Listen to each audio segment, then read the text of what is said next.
Boa noite a todos. Estamos aqui para o segundo encontro com o André Alves, né, que está falando aí sobre Nietzsche. São 3 aulas. A gente costuma dizer que é introdutório, mas no meio das falas a gente pode entrar nas questões mais aprofundadas, de acordo com o que vocês quiserem perguntar, ok? André, a palavra é sua. Ok, obrigado, Clara, pela introdução. Dou uma boa noite a todos, né, oficialmente, e aqueles que vão também assistir o curso gravado depois, né, que não puderam participar dessa aula online, né. Bem, a gente hoje está num segundo momento, então, né, do nosso curso de introdução ao pensamento de Nietzsche e a polêmica de sua crítica à religião. Então, esse é o título do nosso curso. Eu vou colocar a apresentação aqui, né, para a gente acompanhar. Volto a dizer que a apresentação ela visa dar um direcionamento, né, para o curso, para a gente ter um itinerário, né, enfim, para a gente chegar em algum...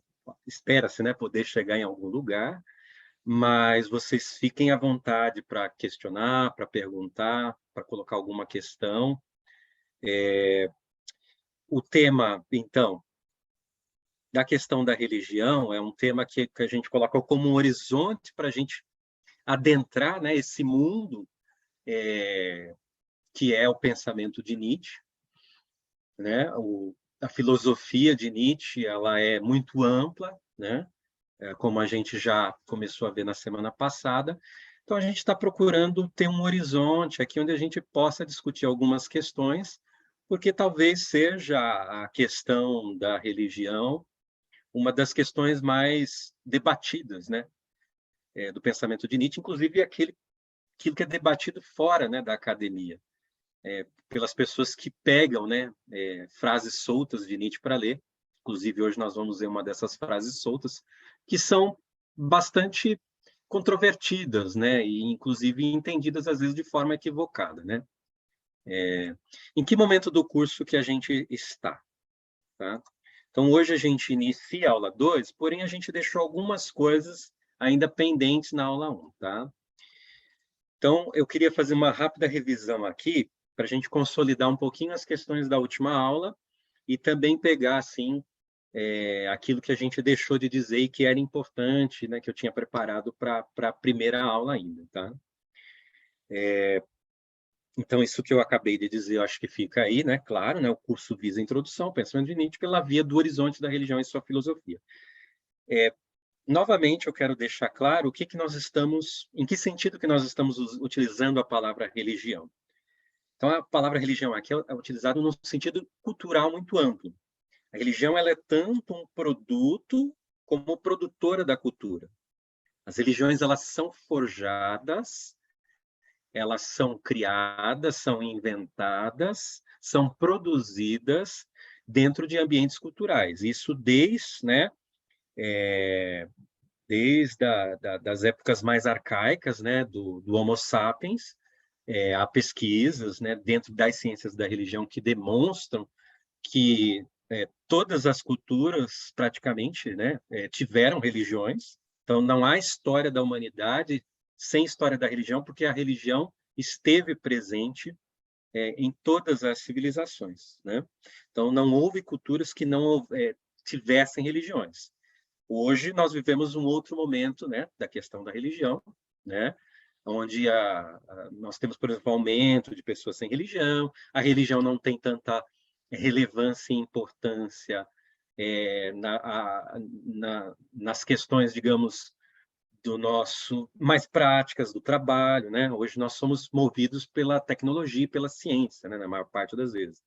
O que não quer dizer que não exista ainda religião no mundo e que a gente não tenha o resquício daquilo que foi produzido na religião, inclusive nesse ambiente secularizado, né? Então, a gente, quando estuda a religião, a gente procura estudar a religião assim como esse produto da cultura, mas que também produz valores dentro da cultura. E esses valores, eles superam, ou seja, o âmbito do culto, do rito, né?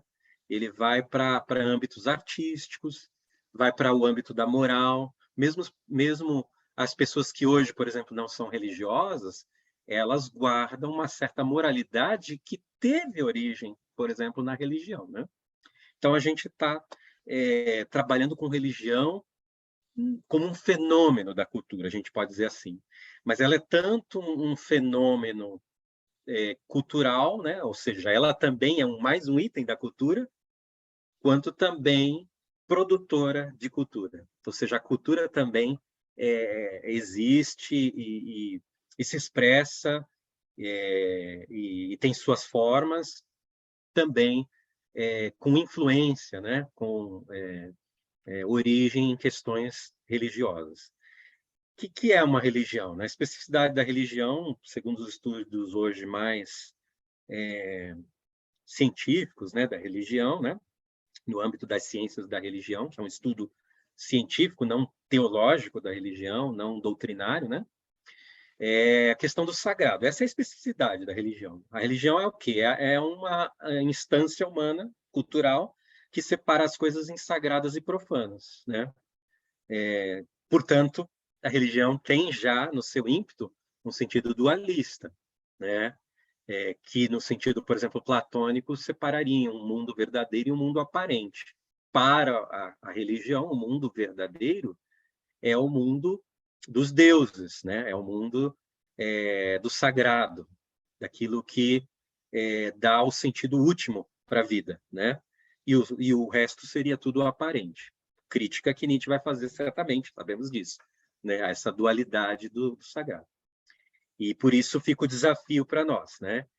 Em Nietzsche, que temos tanto uma crítica à religião quanto a assunção de aspectos positivos da religião, e talvez este segundo item, dizer que Nietzsche vê algum aspecto positivo, seja o menos conhecido, que aspectos primeiros seriam positivos seriam esses, né? Que restaria ao sagrado, uma vez que Nietzsche já critica a raiz da religião nessa própria divisão, né, entre mundo verdadeiro e mundo aparente, que essa é a grande é o que diferencia a religião e aquilo que Nietzsche critica. Quer dizer, estaria alguma coisa para a sacralidade? Esse é o desafio, a gente tentar responder isso com a filosofia de Nietzsche, né? Esse que é o desafio, que eu espero que a gente consiga fazer isso, né? Bom, em que momento do curso nós estamos, né? Aqui eu já dou, então, por exemplo, uma resposta a esse desafio, né, que a via positiva da religião em Nietzsche está no que ela corresponderia à vida, né, como ela é. É uma projeção, portanto, do próprio homem, a religião, para Nietzsche é isso. Então, ele segue também a mesma teoria de Feuerbach, né, que é Ludwig Feuerbach, é um filósofo também mais ou menos ali da época de Nietzsche, né, que via a questão da teologia como a projeção do homem. O homem projeta nos deuses aquilo que ele tem de melhor. Em Nietzsche também é assim que ele vê, de alguma forma, uma projeção. Né? Deus seria como um ideal, como ideia inventada pelo homem. Né? E essa ideia ela projetaria algumas questões, sentimentos, forças, fraquezas do homem. Os homens inventam os deuses a partir da sua própria vivência. A religião é criada a partir da vivência do homem.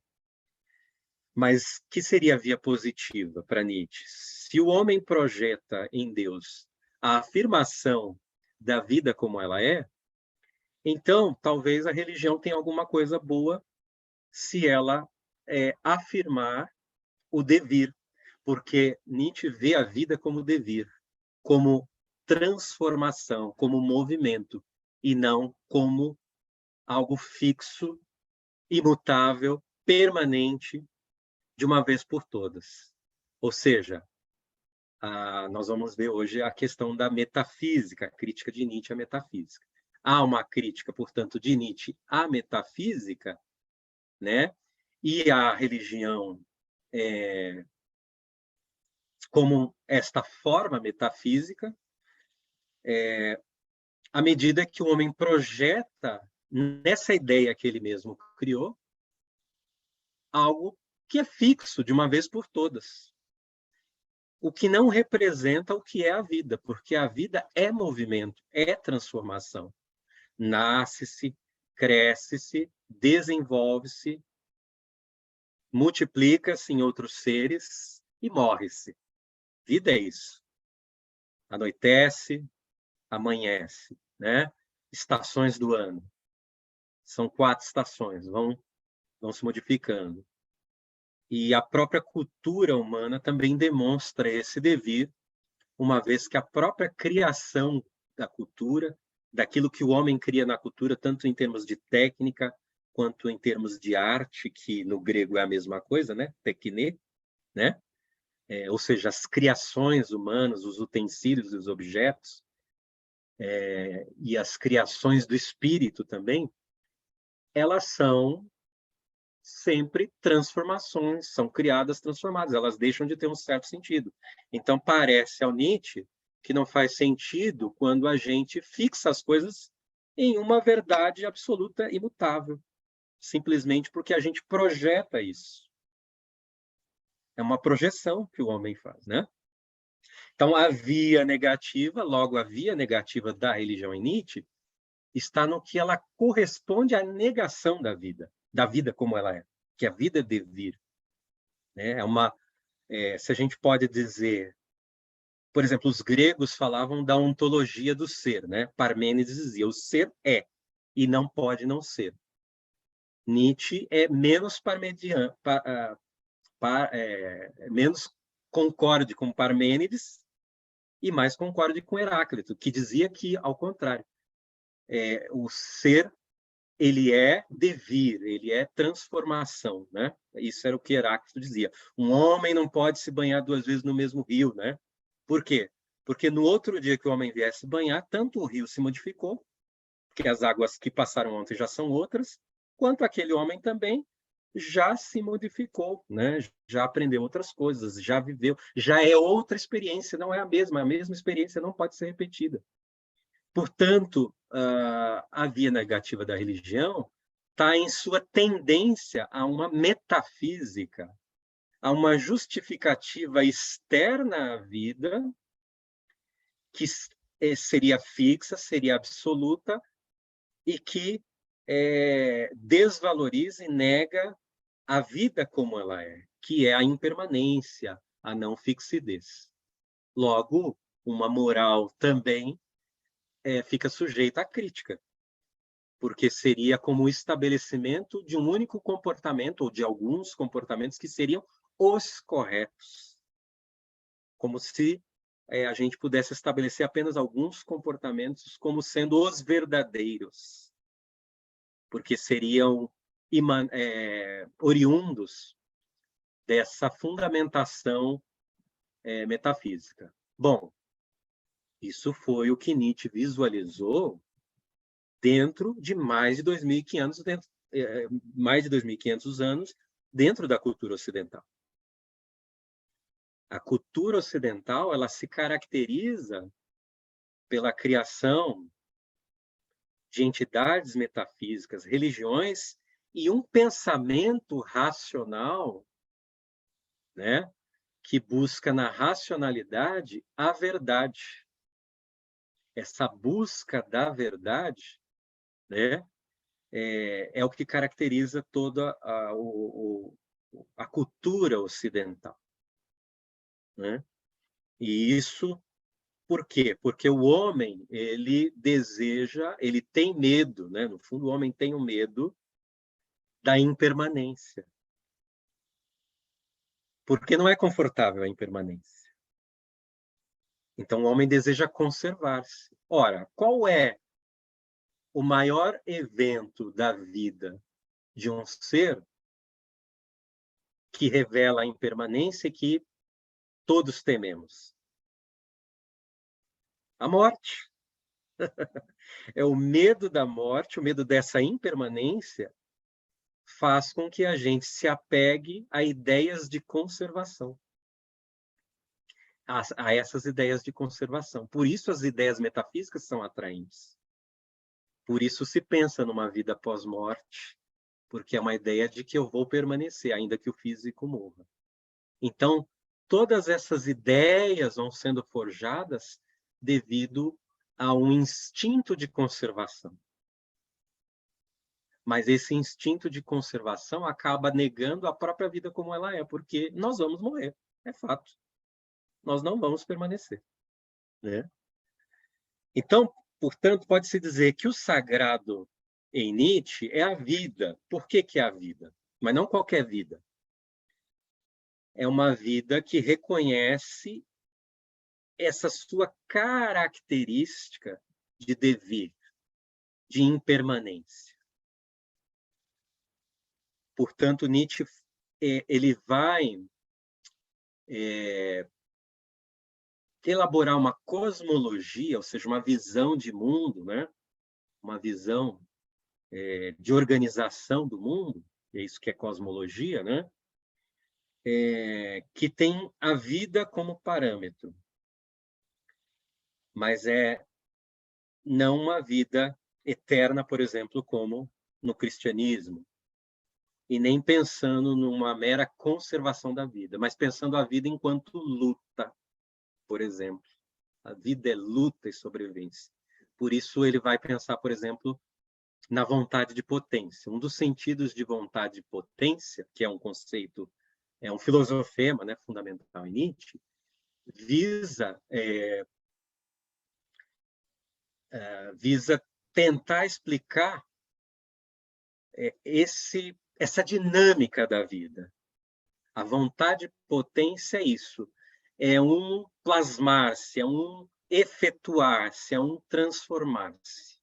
É uma forma na qual Nietzsche explica esta dinâmica da vida. Por isso é uma luta, né?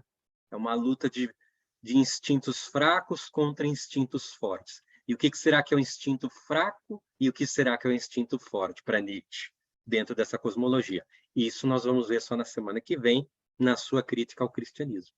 E aí nós vamos entender que essa crítica à religião cristã, ela faz parte do seu projeto e da sua cosmologia, ou seja, do seu pensamento filosófico. Não é uma crítica barata de negação da religião, pronto e acabou. É para poder explicar essa cosmologia que Nietzsche faz a crítica ao cristianismo, entendendo, claro, o cristianismo como um instinto de fraqueza. Mas nós vamos ver isso na semana que vem com mais detalhes, tá? Então, acima de tudo, é algo que a gente pode levar, inclusive, como uma chave, né, vamos dizer assim, né, uma chave de interpretação da filosofia de Nietzsche, é entender Nietzsche como um crítico da cultura ocidental. Ele é um crítico da cultura ocidental. Por isso, o assunto da religião, que eu falei, ele é um aspecto de cultura que nós temos que entender. À medida que ele critica a cultura, a religião não tem jeito, ela vai ter que estar como alvo dessa crítica também. Mas aí a gente tem que entender que aspectos são esses, então, da religião, em que eles são alvos dessa crítica, dessa face corrosiva, destrutiva da filosofia de Nietzsche. Eu disse para vocês, há duas faces na crítica de Nietzsche, uma face corrosiva, que é uma face de destruição. E aí vocês têm esses textos fortes de Nietzsche, né, em que ele, inclusive, faz argumentos até contra pessoas, como, por exemplo, o caso de Wagner, né, que é alvo da crítica de Nietzsche. Quando a gente vê Nietzsche criticando Wagner, não é só porque Nietzsche ficou decepcionado com Wagner, porque teve isso, né, na vida, se a gente lê a biografia de Nietzsche, tem isso. O Wagner tratou Nietzsche como se fosse um empregado dele, O Nietzsche não concordava com essa forma de cultura de Wagner que era submetida ao Estado. Nós falamos sobre isso na semana passada. Mas isso não está desligado dessa visão mais ampla de Nietzsche, de uma crítica à cultura. E ele vê em Wagner mais um exemplo dessa forma que ele chama de decadente de cultura, a décadence, que tem um sentido fisiológico médico, inclusive. Daí também porque nós vamos ver um pouquinho mais na semana que vem a questão da fisiopsicologia. Por que que Nietzsche fala da grande saúde? Por que que Nietzsche fala de doença? E usa estas questões para falar da cultura? Porque ele vai usar ele vai mover, né, esses conceitos, né, que são oriundos da fisiologia, inclusive da própria ciência fisiológica, né, da sua época, né, ele vai mover isso em função de sua crítica à cultura ocidental. Tá? E quando a gente está falando cultura, a gente poderia também trocar a palavra por civilização. Ou seja, a crítica de Nietzsche é muito ampla, não é só questão estética, artística. É ao próprio processo de hominização, o próprio processo civilizatório. O homem, bicho, animal, se tornando este ser civil. Nietzsche vai vê-lo como um homem doente.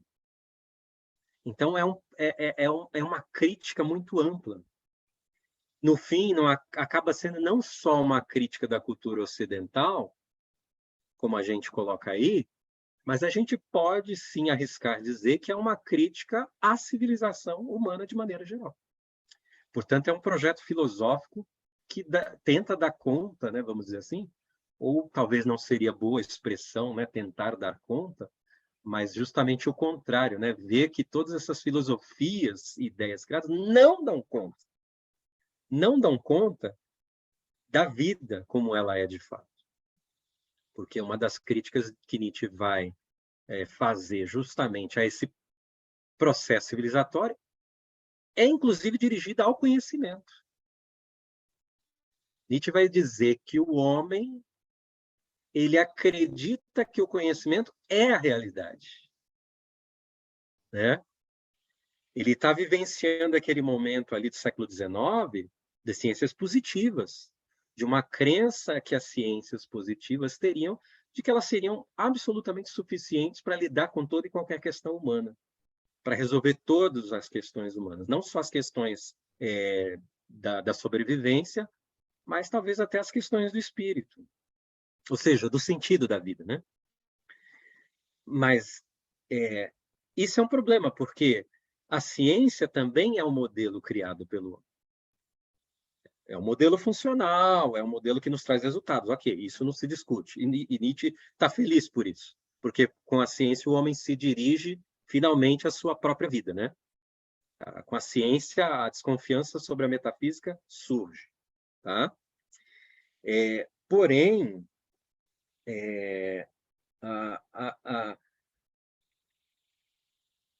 o homem ter uma confiança absoluta no seu conhecimento, como uma verdade, né, definitiva absoluta, isso deve ser visto isso é visto com reservas por Nietzsche, e é por isso que ele é chamado o filósofo da suspeita, porque ele coloca em suspeita tudo isso. Mas como a gente viu, inclusive, na semana passada, é um positivismo que ele tem um positivismo? Tem. Nietzsche não é um anticientista, por exemplo, anti-ciência, né? Ele não é um cara que é anti-ciência. Ao contrário. A ciência é um caminho, inclusive. É um caminho, é uma oportunidade para isso agora. Mas deve-se ampliar para isso com uma certa desconfiança também, com uma certa suspeita, né? Isso a fim de que a gente novamente, não se engane, porque esse que é o problema. A crença, na verdade, é a história de um erro para Nietzsche. E isso ele vai dizer, inclusive, né? Num dos textos, né? A crença, o problema do Nietzsche não é a verdade, inclusive. A verdade, ok, é algo que nos movimenta, né? A busca pela verdade. Perfeito. Isso para Nietzsche não tem problema. Essas nuances são interessantes, tá? Da gente tentar entender. Porque, então Nietzsche é contra a verdade. Não.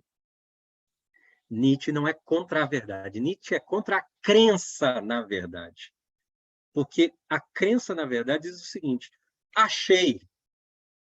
E aí eu guardo aquilo, pronto, é isso. Não, não é isso. Tem que continuar, o movimento tem que continuar. Não é isso como definitivo. Talvez isso, para nós do século XX, já esteja resolvido, porque nós somos já hoje herdeiros de um pensamento pós-nietzschiano, que foi, de fato, recebido, a influência de Nietzsche, e aí aqui que eu vou continuar um pouco dos slides que eu queria ter passado na semana passada. Deixa eu só achar aqui.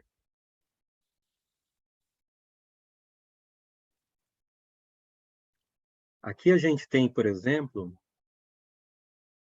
eu tentei elencar o máximo possível, até com autores, né?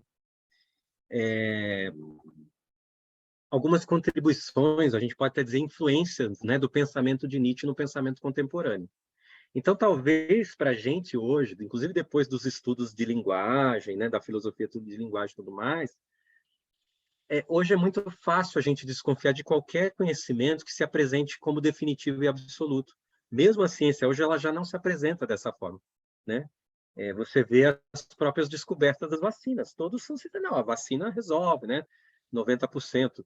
Né? Estou até pegando aqui a fala do Rusa no curso dele, mas eu acho que é muito expressiva disso, né? Mas é isso, a ciência hoje também já não se vê. Então, para nós, talvez isso é fácil hoje, né?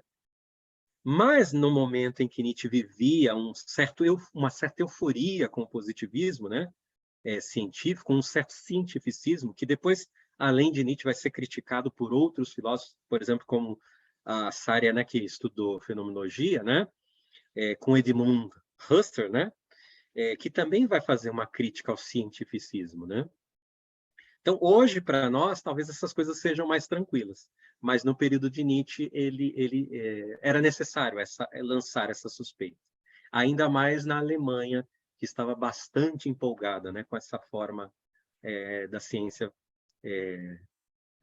desse cientificismo. Tá?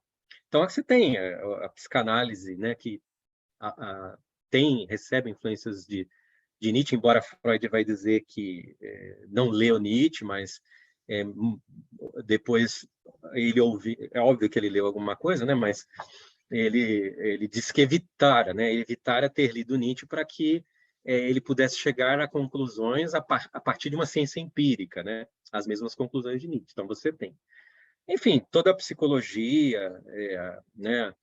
Dentro também das filosofias todas do século XX, como a teoria crítica, vai se alimentar do pensamento de Nietzsche, né? Acho que na semana passada falamos alguma coisa, por exemplo, da crítica da cultura, né? Da indústria cultural, né?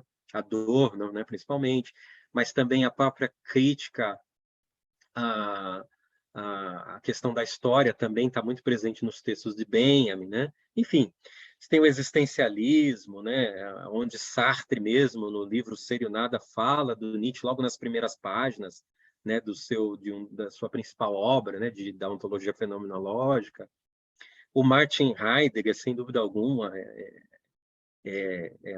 alguém que vai estudar e, inclusive, vai ser um dos grandes comentadores de Nietzsche, apesar dele se apropriar para suas próprias finalidades, né, para falar da questão do esquecimento do ser, tal, etc. Né? Enfim, aí tem uma lista aí, eu acho que fica aí como... Depois eu posso passar a apresentação para vocês, né? E vocês podem ter aí alguns desses tópicos, né? Mas isso aí mostra, assim, né, só o pequeno grande número, né, de tópicos que são comuns, né, nas discussões, nas produções filosóficas, acadêmicas, científicas, né, também do século XX, que tem uma influência. Então, parece que quando a gente fala essa questão, né, de hoje não ver as verdades mais como absolutas, isso para a gente parece que já está... isso é tranquilo, já é assim. Mas pensa que Nietzsche inaugura isso de alguma forma, né? Porque naquele momento ele vivenciava ainda uma certa confiança, né? Da ciência na verdade. Embora, claro, a ciência já também fazia as suas reservas, por exemplo, quanto à metafísica, que esse é o grande ganho que nós vamos ver hoje, com a questão da morte de Deus. Bom, eu vou parar aqui, assim, antes da gente passar para o tópico da aula de hoje, tá? E aí eu queria ver com vocês se vocês têm algum comentário, alguma questão para colocar até aqui, né?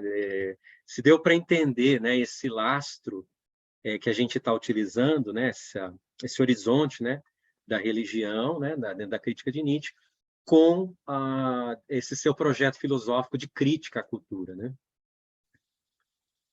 Está tranquilo até aí? Vocês têm algum comentário, alguma observação para fazer? Gostaria de ouvi-los também.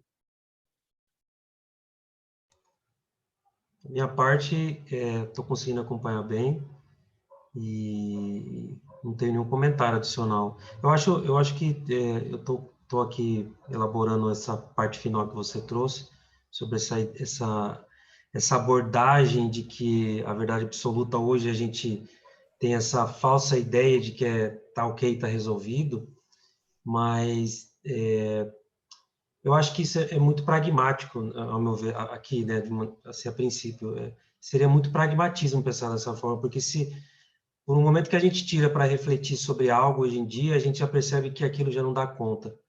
Minimamente, já percebe que aquilo que você quer refletir já não dá conta. Então, eu ainda acho que não é bem resolvido assim. Se eu pensar dessa forma, eu acho que eu estou sendo muito pragmático. Eu não estaria nessa seara da filosofia, né, desses estudos, da ciência até.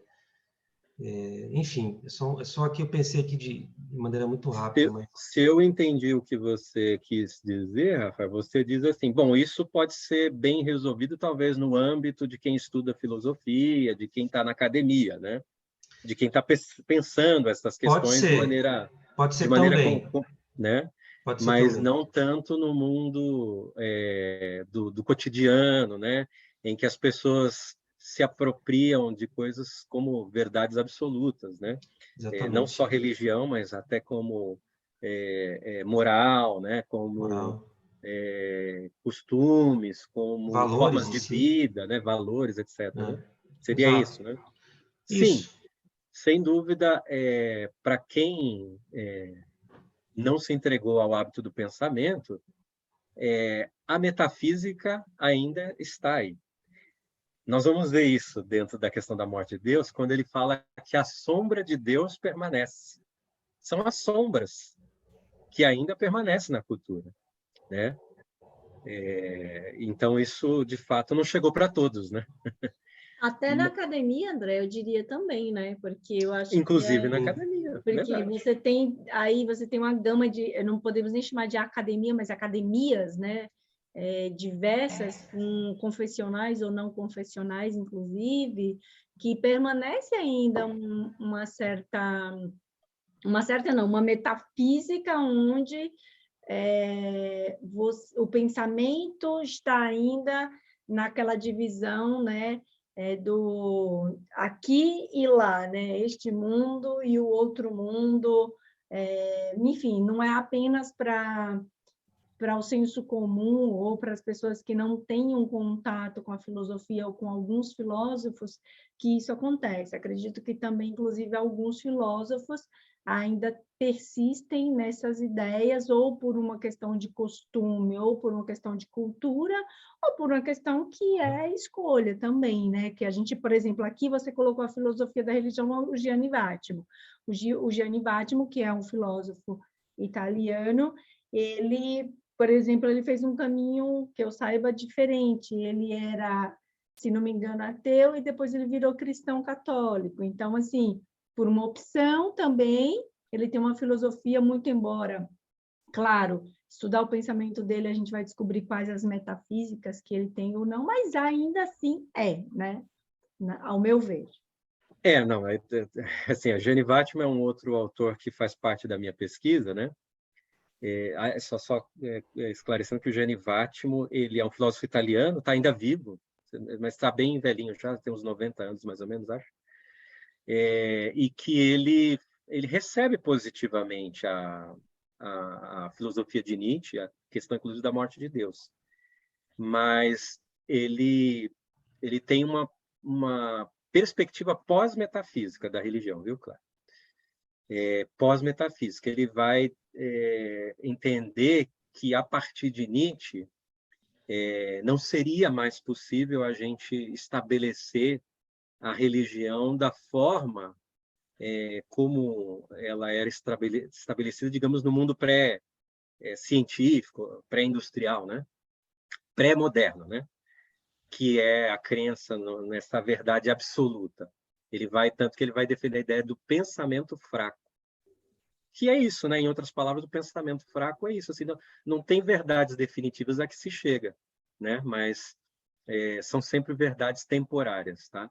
Então, assim, acho que caberia, né, a gente poder aprofundar um pouquinho no Vátimo para tirar, talvez, essa visão que você ficou com alguma leitura de que ele ainda seria metafísico, tá? Ele defende, sim, a experiência religiosa, ele diz que é possível, mas em termos pós-metafísicos, tá? Seria. Eu acho que esse é o desafio, né? Que o Gianni Vattimo aceitou no pensamento de Nietzsche, inclusive. Como é que você ainda pensa em sagrado, em religião, depois de uma crítica ao cerne, né, da religião? Eu acho que o Vattimo aceitou esse desafio e me parece que ele elaborou alguma coisa bem interessante. Mas isso já seria um outro curso, tá? Então, a gente, como introdução, a gente não vai caminhar por aí. Mas é legal, e quem se interessar, tá, pela filosofia do Gianni Vattimo, eu recomendo o livro, vários livros dele, mas eu acho que tem um livro que é o melhor assim para explicar isso que a gente está falando, que são artigos até, né? Se chama Depois da Cristandade, um cristianismo sem religião, alguma coisa assim, mais ou menos. André, o Rusa levantou a mão. Eu não consigo enxergar todos os quadrinhos. Pode falar, Rusa. Não, queria só um pequeno detalhe, né? Quando você disse que Nietzsche é contra toda a cultura ocidental. Seria talvez melhor dizer que ele é contra a cultura ocidental pós-socrática, apesar que isso seria 99%, né? Porque os filósofos pré-socráticos são bem avaliados por ele, né? Justamente ainda porque representam um pouco o elo de ligação entre o mito e a filosofia propriamente dita, né? Inclusive porque todos esses filósofos pré-socráticos valorizam a natureza, a luta dos opostos, enfim. É claro que essa é uma parcela muito pequena do desenvolvimento da cultura humana, da filosofia, mas, em todo caso, não me parece correto dizer que Nietzsche rejeita toda uma cultura ocidental, porque o mito também faz parte dessa cultura ocidental, né? Ele, a partir do momento que introduz a famosa oposição conceitual entre apolíneo e dionisíaco, né? Evidentemente está valorizando uma parte de cultura que claramente está no Ocidente e que teve algumas influências, né? Então, me parece um pouco exagerado dizer que é contra toda a cultura ocidental, né? Vamos dizer, a partir de um certo período, a partir de Sócrates, basicamente, né? Só essa pequena observação. Então, eu diria assim, ao invés de talvez utilizarmos a palavra contra, né? Que talvez eu tenha utilizado, né? Numa certa ênfase exagerada, seria dizer que ele é crítico a toda a cultura, no sentido de ser crítico, tá? E aí eu digo toda a cultura, por quê? Porque em Nietzsche você tem, por exemplo, dentro da genealogia da moral, Nietzsche vai, digamos assim, à raiz, né, da própria criação dos valores morais, e que, é claro que é uma genealogia, tal, mas o objetivo não é dizer exatamente em que ano, né, a moral foi criada. Não visa isso. Ele vai falar do surgimento da moral, em algum momento da humanidade. Obviamente que esse surgimento seria até anterior à própria civilização, ou seria a própria fundação da civilização, né? E aí é claro que a cultura grega também estaria sujeita a isso, mesmo com ou sem a tragédia. Então, assim, eu entendo o que você está falando, de que teria uma salvaguarda, por exemplo, com relação a formas em que a cultura, por exemplo, a grega, né, que assume, por exemplo, a tragédia, né, que é um pessimismo, sim, sobre a vida, que diz, olha, a vida é isso, está fadada, está destinada à morte, à Mesmo assim tem ruína, a luta, mesmo assim tem a luta. mas existe a luta e tudo mais. E aí, o que ele faz? Mas os gregos souberam lidar com isso. Ok. Então, acho que, apesar... Então, talvez a palavra melhor, talvez fosse dizer que há uma crítica a ao processo civilizatório, mas não quer dizer que ele seja contra toda qualquer produção da cultura. E nem que talvez... E nem a gente poderia, a partir disso que a gente está dizendo, né, dessa crítica ao próprio conhecimento, dizer que Nietzsche seria contra conhecimento, contra a ciência, ou contra até mesmo a forma racional de se pensar. Ele não é contra a razão. O problema são as crenças, né? A crença, por exemplo, na própria razão como única, como definitiva, né? E o problema é quando os valores que são estabelecidos, eles são valores que negam a vida, né? E negam essa luta da vida. Ou seja, em Nietzsche há um pessimismo, uma visão pessimista quanto à vida. A vida está destinada à morte, isso é fato, certo? Mas não quer dizer que você deve amar a morte, né? Você tem que ter, seria uma visão desta realidade, a aceitação dessa realidade, a aceitação de que o sofrimento está aí, mas não quer dizer conformar-se, mas você lidar com isso de uma maneira em que você potencialize, digamos assim. Então, a questão daquilo, de valores que possam potencializar a vida, mesmo em meio a esse cenário trágico, né? Ao cenário pessimista, Nietzsche não prega um quietismo, como, por exemplo, seria o caso de Schopenhauer, né? Que diz nada a fazer, né? Só resta a compaixão, porque o sofrimento está aí. E aí ele prega um quietismo, né? Não, o posicionamento de Nietzsche não é esse, não é um ascetismo em que eu fujo da realidade, eu fujo da vida na cidade para ir viver uma vida isolada no campo, em função de que a vida na cidade está toda estragada, né? Está fadada ao fracasso. Não é isso que ele prega.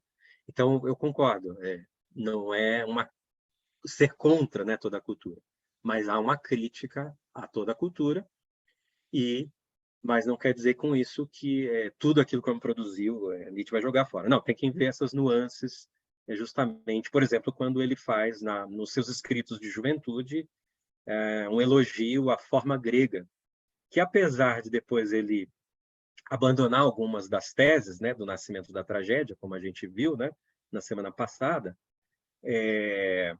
o dionisíaco é sempre mantido, né? E o que é o dionisíaco, senão essa questão da potência, a não fixação, né? A alegria, né? A possibilidade sempre do ressurgimento, né? Que uma das características do Dionísio é esse ressurgir, né, constante. Então, tem isso, né? Tá? Ok. Mais alguém quer comentar, gente, alguma coisa? Acho que é legal quando vocês vão colocando questões também, né? Sária, Valdira. Podemos seguir, então? Ok.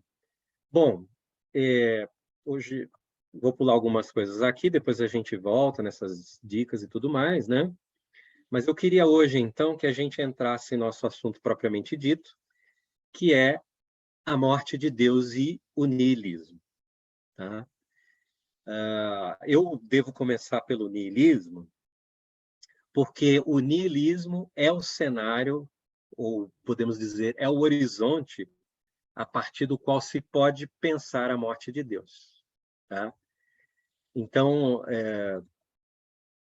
niilismo, né, é um termo que a gente vai encontrar com muita frequência nos textos de Nietzsche, especialmente nos textos intermediários, né, daquela fase intermediária que inicia ali em 1978, né, com o Humano Demasiado Humano, né, onde tem essa virada, né, de Nietzsche, da separação ali de Schopenhauer, né, do pensamento de Schopenhauer, também o rompimento com Wagner, e Nietzsche começa a fazer estudos das ciências naturais, né?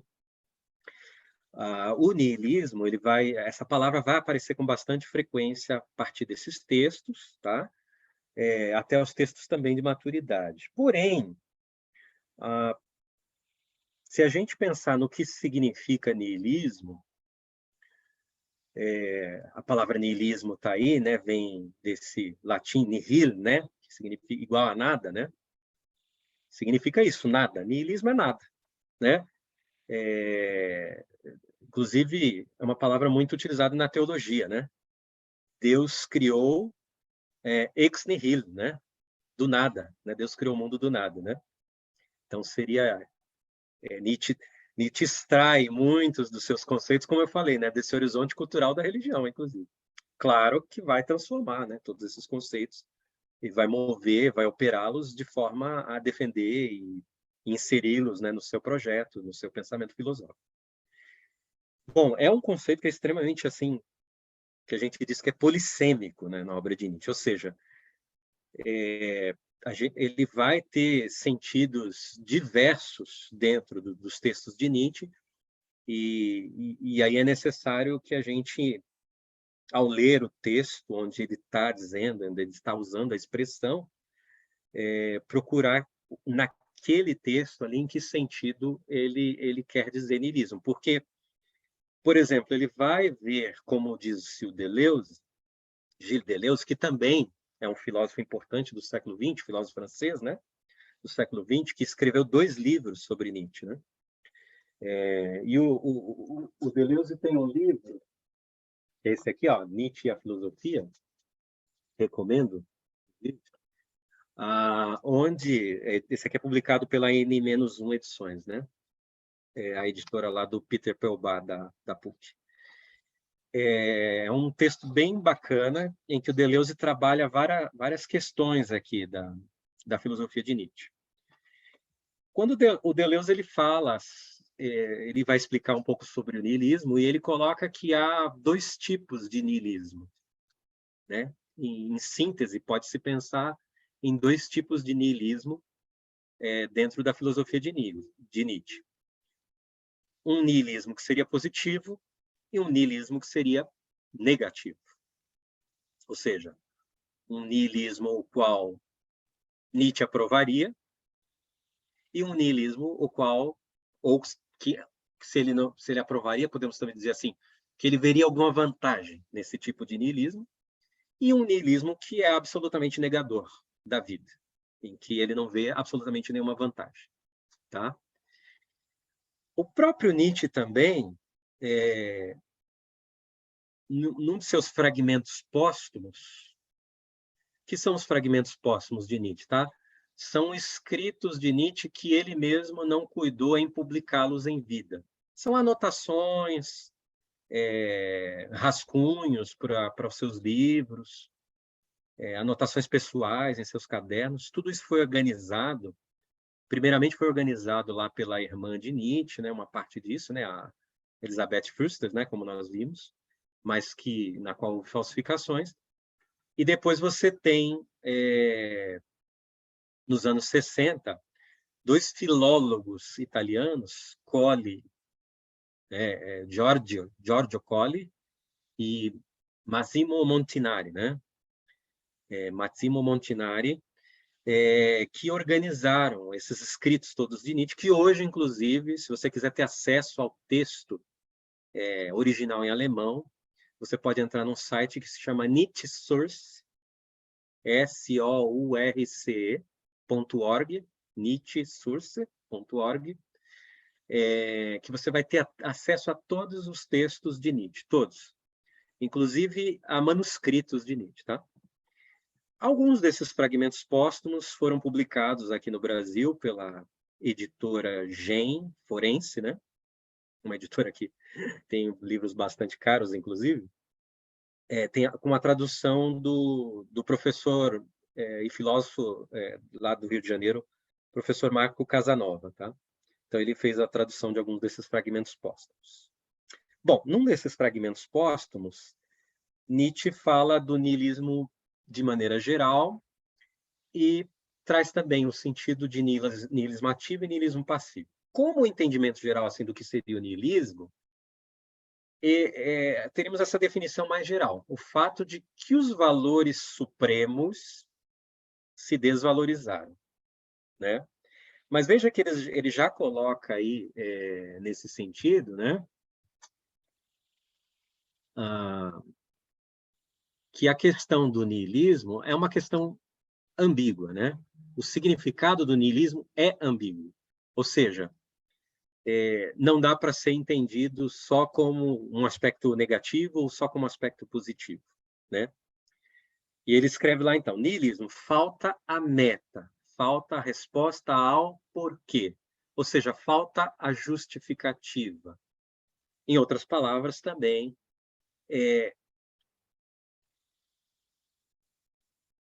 falta agora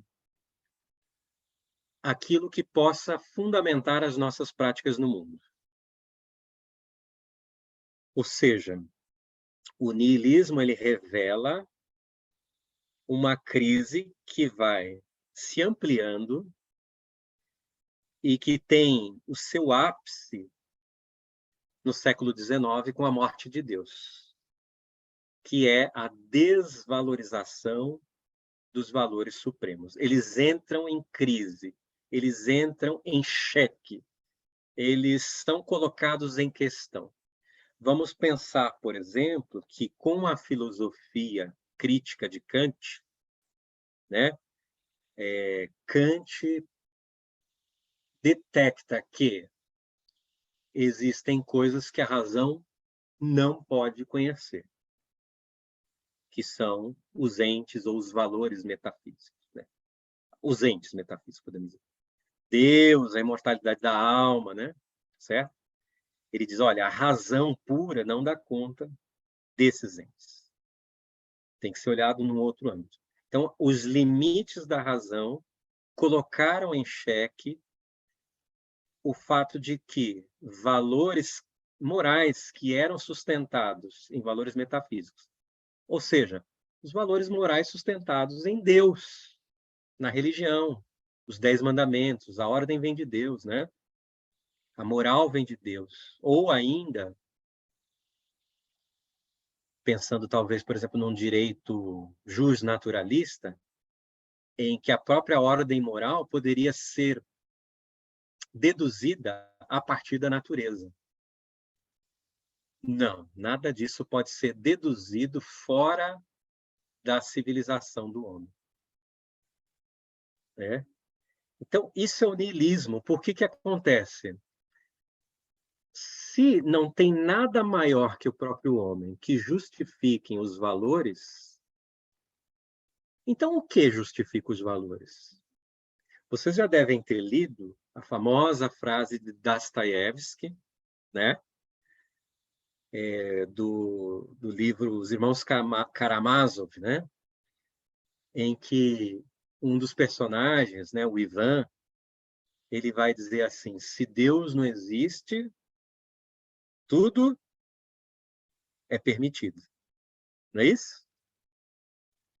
Ora, na medida em que as ciências agora, elas se atêm e percebem que só podem descobrir as verdades do mundo físico e da natureza, e não tem possibilidade de se chegar a questões extrafísicas, extra-natureza, metafísicas, em outras palavras, à medida que a razão, que antes era utilizada, por exemplo, na teologia para provar a existência de Deus, isso entra em crise em todo o pensamento moderno, né?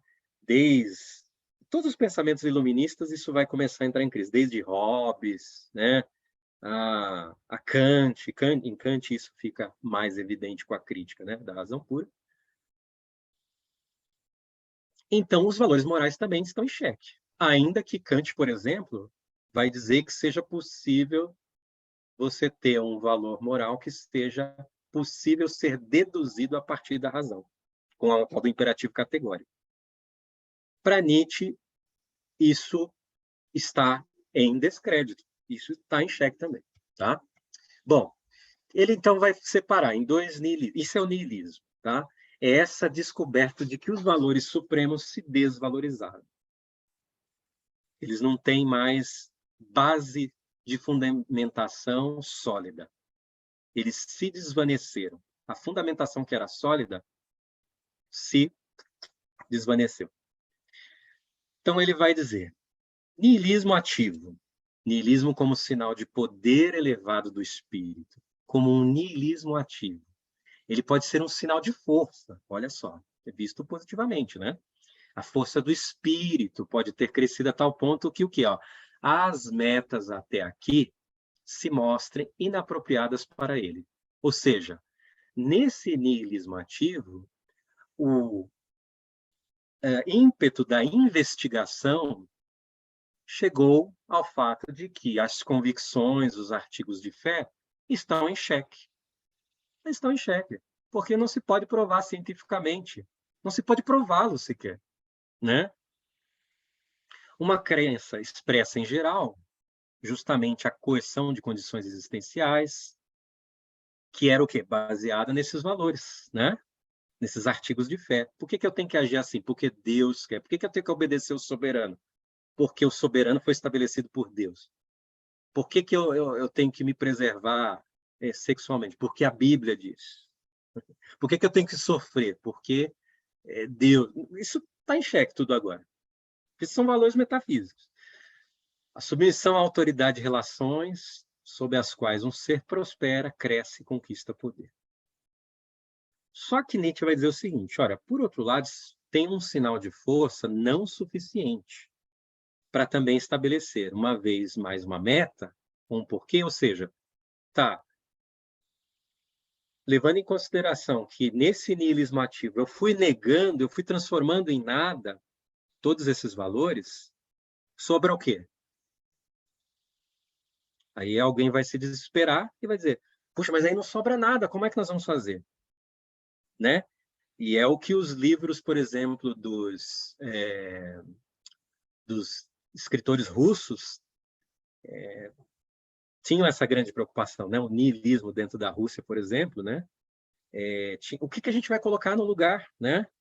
Porque não sobrou nada, não tem nada que fundamente a nossa moral, a nossa razão de ser. Vamos colocar alguma coisa no lugar, uma nova crença? Se coloca uma nova crença, Nietzsche diz que é um sinal de força não suficiente ainda, né? Então, o seu máximo de força relativa é alcançado por ele como força violenta da destruição. Mas só o mero destruir também não é suficiente. Tudo bem, o niilismo ativo é legal porque é um ímpeto em que eu destruo todas essas bases, supostas bases, e descubro que elas são inventadas. Tá, e agora o que eu faço? Nada. Não precisa de valor, não tem mais o que criar, não tem mais o que fazer. Isso aí seria um niilismo oposto, que é o niilismo cansado, que é um pessimismo. Já que a vida não tem sentido, que nada justifica a vida, que é tudo um absurdo, como vai dizer depois Albert Camus, né, lá na frente, já que tudo é um absurdo, então não vamos fazer nada, não vamos estabelecer nada, a vida não faz nenhum sentido, e vamos aqui ficar aguardando, sem criar nada, sem pensar em nada. Ou seja, vamos parar a civilização, vamos parar a cultura. Uma certa forma de budismo, né? O budismo tem essa coisa de, né, por exemplo, a meditação budista, né? Nada pensar, nada fazer para se chegar lá no tal do nirvana. Esse é um niilismo passivo para Nietzsche. É um pessimismo. Por isso que Nietzsche abandona Schopenhauer, por exemplo. Porque ele percebe que em Schopenhauer você tem esse tipo de filosofia. O niilismo, então, ele não pode ser uma finalidade, a meta a se chegar. Ele representa, então, um estado intermediário, que é patológico, né? Então, para Nietzsche, ele vai colocar isso dentro de uma questão fisiológica, né? Patológico é a universalização descomunal, a conclusão relativa à inexistência de sentido. Esse é o ponto. Você chega ao fato de que não tem sentido. Mas, para Nietzsche, essa conclusão é chegada de forma... Não é só mero pensamento que faz o homem chegar nisso. Para Nietzsche, existe uma questão de instinto que está por detrás dessa interpretação do mundo, entendeu? Por isso que é uma questão de fraqueza também, né? Porque é uma questão patológica, né? E nessa fraqueza, o niilismo passivo, ele leva ao quietismo leva a uma não criação, daí a decadência. Porque leva à negação da própria vida. Olha, essa vida não faz sentido, vamos negar a vida. O cristianismo reage com isso de que forma? O cristianismo diz, a vida é sofrimento, então vamos viver o céu, porque lá a vida vai ter sentido. O que tem sentido é a vida após a morte. Isso é decadência para Nietzsche, né, por exemplo. Bem, o niilismo passivo é o oposto, é o declínio e retrocesso do poder do espírito. É um sinal de fraqueza, né? É o sujeito esgotado, cansado, a vida não tem sentido, não tem fundamento, tudo é inapropriado. Então não resta mais nada, não tem crença, não tem mais valores e metas. Tudo se dissolve, né? E aí você só entra num processo de decomposição. Bom, André, só Nietzsche... fazendo um comentário, desculpa, só fazendo um comentário para acrescentar, aquelas velhas frases que a gente ouve hoje, mas é tudo igual, né? Tipo, o político é tudo igual. Ah, brasileiro, tudo igual. Ah, não sei quem vai roubar também. Então, ou seja, essa como é que eu posso dizer, essa negatividade, né, em colocar sempre no bolo tudo, e isso demonstra um vazio muito grande de interesse de querer saber quem presta, interesse em saber se qualquer instituição pode melhorar, interesse em saber se a religião ainda tem algum foco ali de espiritualidade, enfim, só para acrescentar. É uma despotencialização, Despotencialização, né? É tudo igual. Essa famosa frase que é tudo igual é terrível, né? A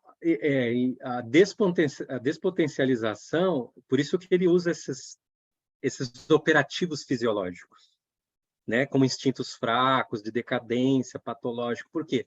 Essa despotencialização faz com que a gente entre nesse espírito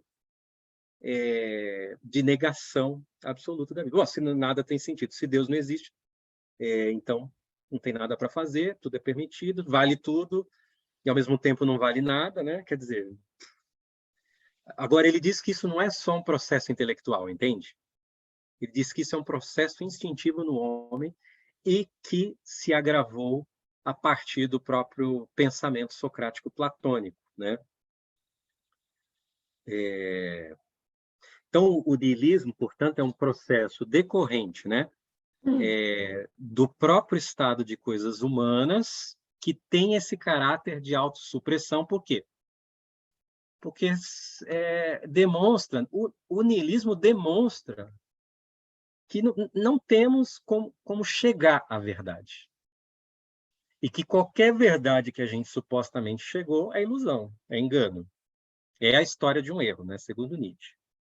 Então, esse é o caráter niilista da civilização ocidental, que vai desde as suas invenções, né, racionalistas metafísicas, projetando nos deuses, né, transcendentes criados, até o ímpeto da verdade autossupressora das ciências. Eu vou explicar o que é isso. E que culmina na morte de Deus, isto é, de seus próprios pressupostos. À medida em que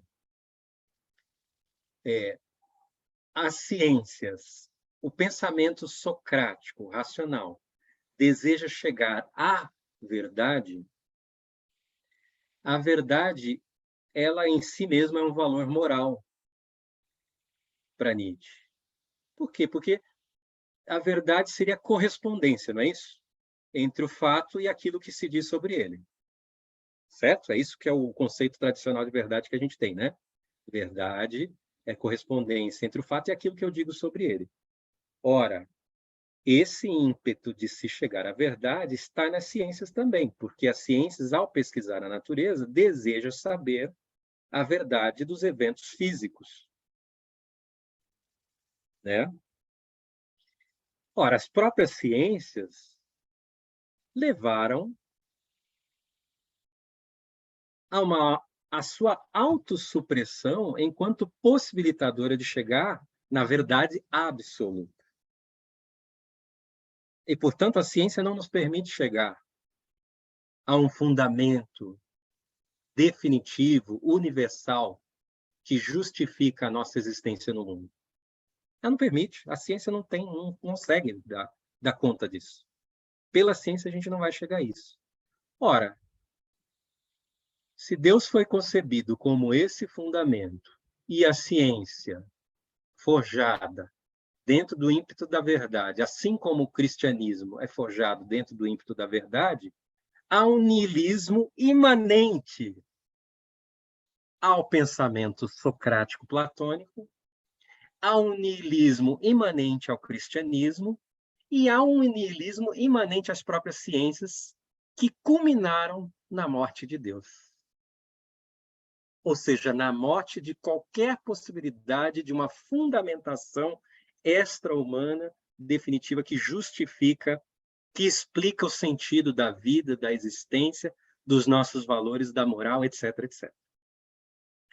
O niilismo em Platão, ele se manifesta através de um niilismo negativo que nega, por exemplo, o mundo sensível em nome do mundo verdadeiro, que Platão diz, o corpo, as aparências, é tudo aparência. Isso é mundo aparente. A verdade não é essa, a verdade é a ideia.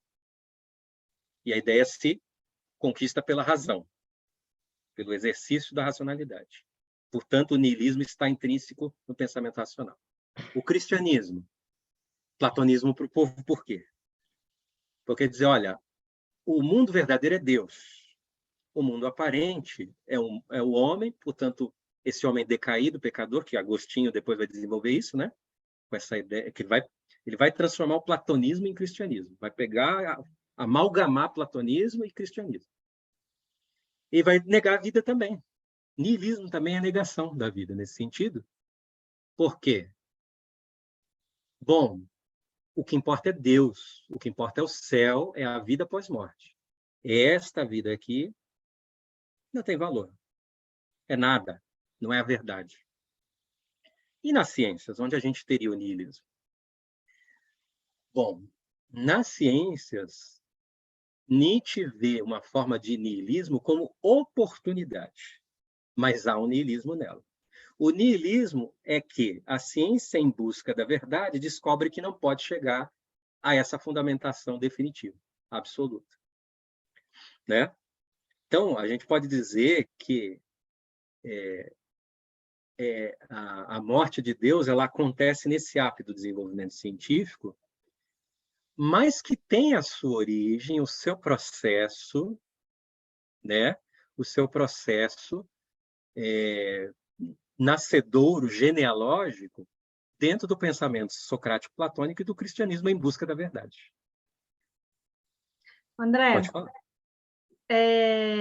Há que se também considerar que essa crítica dele à ciência, há que se considerar também a época, né? Porque eu li um autor que dizia que o seguinte, a crítica à ciência é porque havia uma euforia muito grande de que, com as descobertas, com o iluminismo, enfim, com todos os processos em que se encontrava na época né, do Nietzsche,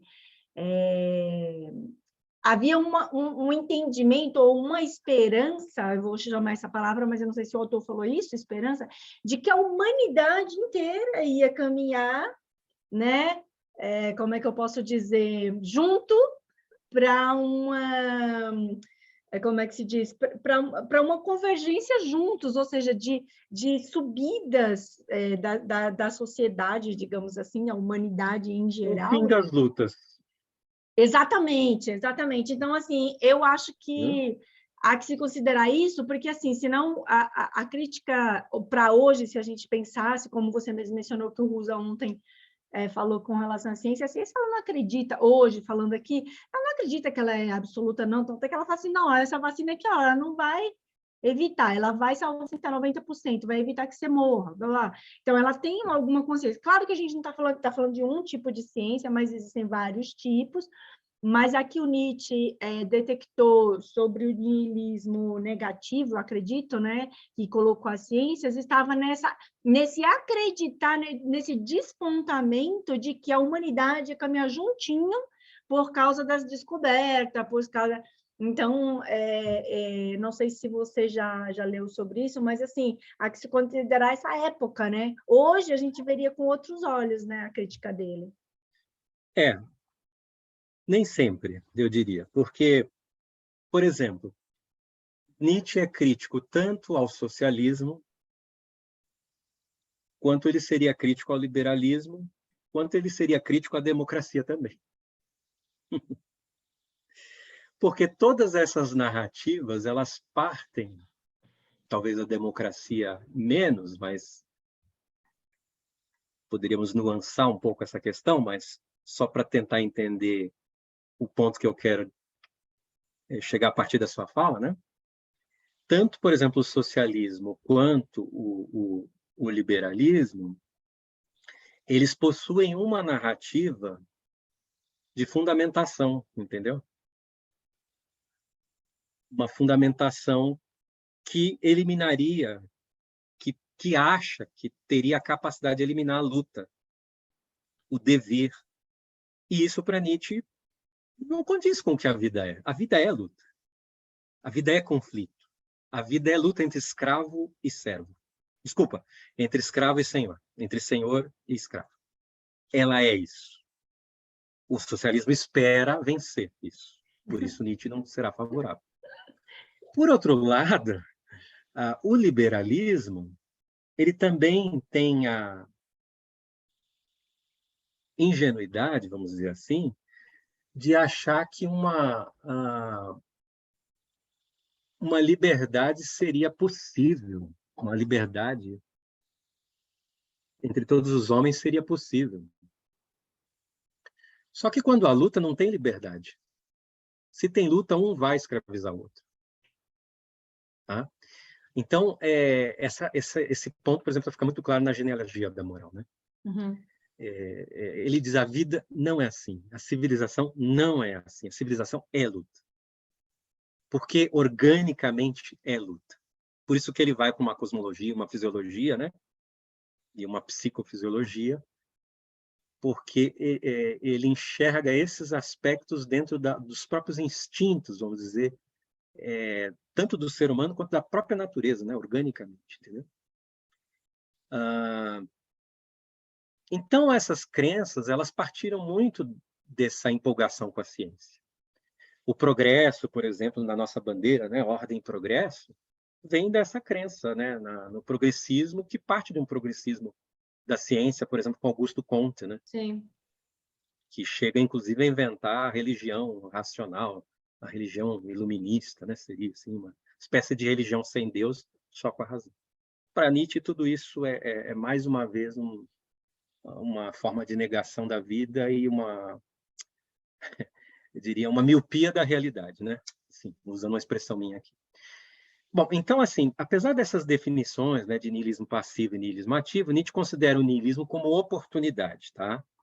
Especialmente com a sua culminância na morte de Deus. Em que sentido? Ao tomar consciência da impossibilidade de uma verdade absoluta que sustenta os valores, a morte de Deus, como o fim dos fundamentos metafísicos, é vista como uma oportunidade para a criação de novos valores em consonância com o dever da própria vida.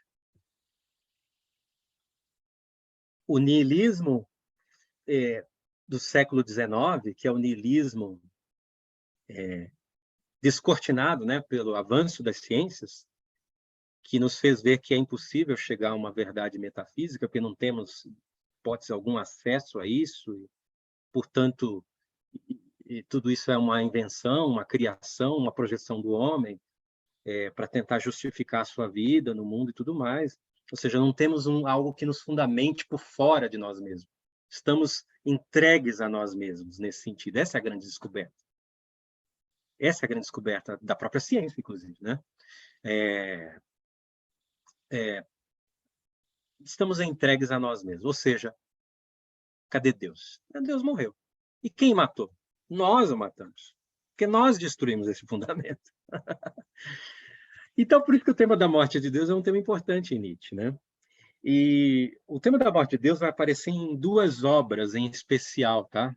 De Nietzsche. Na Gaia Ciência, que é aquele período mais intermediário, né, dos textos de Nietzsche, aparecendo nos aforismos 108, 125 e 343. Tá? Vamos ver se a gente lê alguma coisinha desses aforismos agora, para a gente tentar entender um pouquinho isso. E onde ele aparece bastante também é no Assim Falou Zaratustra. Né? Vai aparecer várias vezes referência à morte de Deus, inclusive há um trecho de Zaratustra que ele fala, olha, o pecado antes era contra Deus, agora o pecado é contra a terra. Por quê? Porque Deus morreu. Né? Agora vamos tentar entender um pouquinho o que Nietzsche quer dizer com essa expressão meio esquisita, né? Porque é uma expressão esquisita, né, dizer que Deus morreu. Porque pensa só, se Deus existe, ele não pode morrer, porque ele é Deus. Certo? Deus morrer. Se Deus morre, acaba o mundo, né? Agora, se Deus não existe, também não faz sentido dizer que ele morreu. Então, do que Nietzsche está falando, afinal? Por que essa reflexão que eu faço aqui é importante a gente pensar isso um pouco? Porque essa expressão ela tem sido utilizada simplesmente para afirmar a inexistência de Deus. Mas ela não serve para isso. Esse é o ponto. Ela não serve para isso. Ela serve para afirmar a existência? Também não. Também não serve. Não serve para afirmar nem existência nem inexistência. O que a expressão revela é que, no fundo, ela é uma metáfora. O Rosa pode falar. Não tô o microfone está desligado. Talvez, não é que Deus está morto, a ideia de Deus está morto. Se Deus se existe, pode continuar vivo, mas a ideia dele fica ininfluente só no sentido de construir novos valores. Está excluído da construção de novos valores. Pode continuar você adiantou tudo. Desculpa. Não pode falar, estou brincando, Rosa, pode falar. É isso aí, basicamente. Entender que temos que entender a ideia. Isso aí. Porque em outro lugar, bom, não foi ele que disse isso, mas agora não lembro quem disse. Não é que Deus inventou o homem, mas o homem que inventou Deus. Né? Obviamente, o inventou como ideia, né? Mas tudo não, bem. Fantástico. O seu poder de síntese é ótimo. Né? Eu invejo, inclusive, o seu poder de síntese, mas talvez porque eu gosto do processo, né, de se chegar nas coisas, que é divertido, né, inclusive. Mas tá certo, a síntese é essa mesmo, né? E a gente vai ver, então, como chegamos lá, como chegamos. Mas o Rusa ele já sacou logo. Bom, Rusa é professor, doutor em filosofia, né? Sabe muito bem colocar essa questão. Bom, então, essa noção da morte de Deus, ela é muito mal compreendida, tá? Porque ela, para ser simplesmente assim utilizada como uma militância de ateísmo de Nietzsche, não foi a intenção de Nietzsche. Agora, você pode me perguntar, mas André, você quer dizer com isso então que Nietzsche acreditava? Não estou dizendo isso, que Nietzsche acreditava em Deus. O ateísmo é pressuposto já em Nietzsche. Nietzsche era ateu mesmo, é pressuposto. Ele, inclusive, fala isso em alguns textos, que ele era ateu. Entende? Então, de fato, Nietzsche não está discutindo a crença em Deus aqui. Ele não está preocupado, por exemplo, em fazer uma espécie de teologia escolástica ao reverso, né? uma ateologia escolástica, né? Uma teologia que negasse Deus. A teologia é uma expressão, inclusive, utilizada por um filósofo francês contemporâneo chamado Michel Onfray, né? Que recomendo, inclusive, ler o Michel Onfray, mas que seria isso, né? Uma espécie de teologia que tenta provar a inexistência de Deus, né? Nietzsche não está preocupado em absolutamente. A teologia, para Nietzsche, não interessa em nada, inclusive.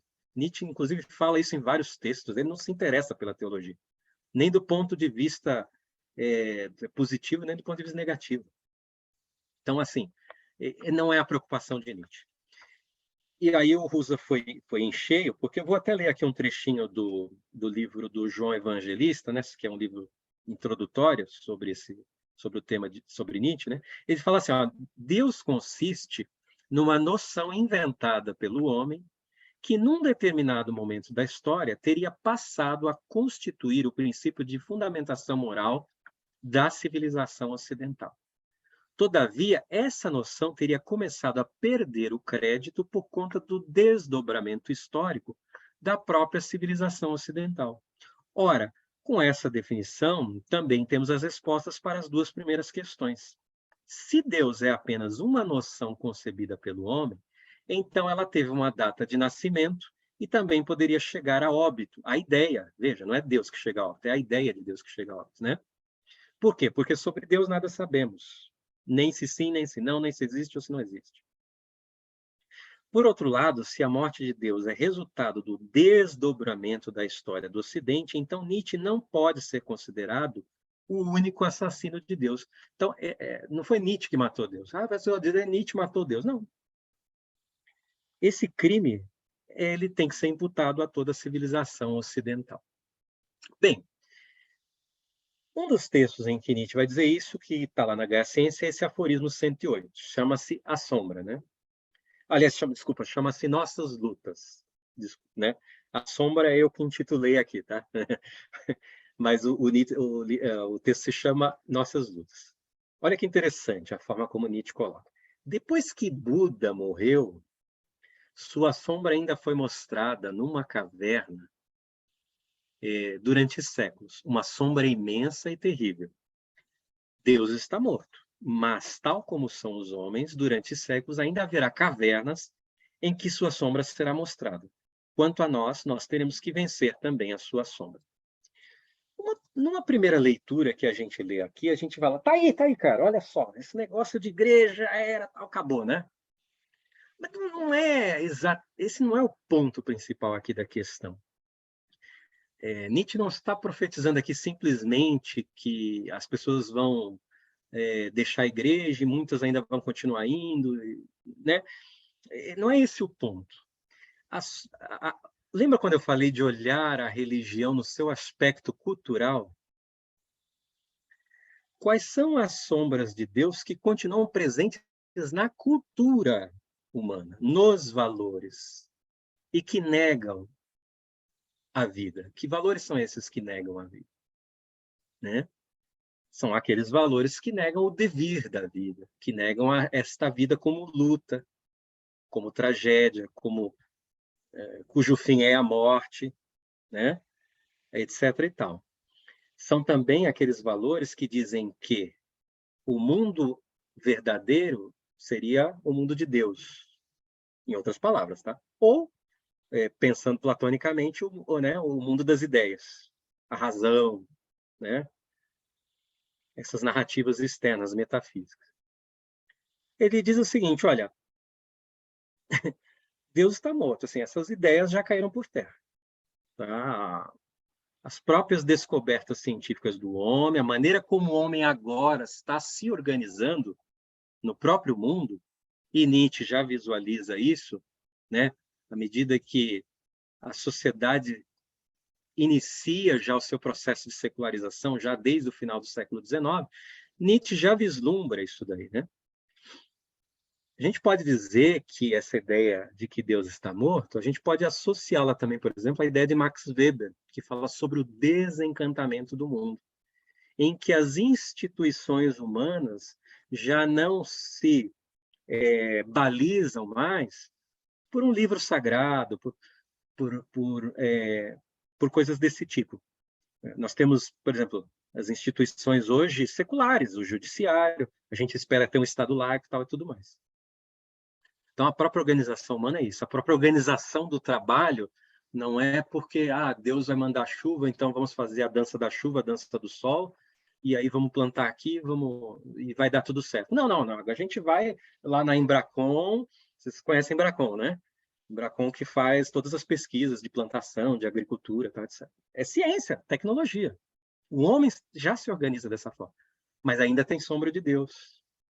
Onde estão essas sombras de Deus, né? E aí ele diz, nós teremos que vencer essas sombras, esses fundamentos metafísicos que ainda estão nos homens. Interessante ele usar a figura do Buda, porque Buda é considerado, em alguns momentos, divindade, a depender, tá? Tem alguns budistas que veem Buda como divindade e outros veem só como um mestre iluminado, né? Não veem Buda como um deus. Mas existe uma lenda, né, de que a sombra de Buda foi mostrada numa caverna durante séculos ainda. Ela permaneceu ali, a sombra de Buda, durante séculos dentro dessa caverna, né? Isso para dizer o seguinte, que a presença, né, do Buda estaria ainda ali. No caso, Nietzsche vai dizer o seguinte, olha, a sombra de Deus ainda está presente entre os homens. Ela está presente nos valores que os homens ainda mantêm.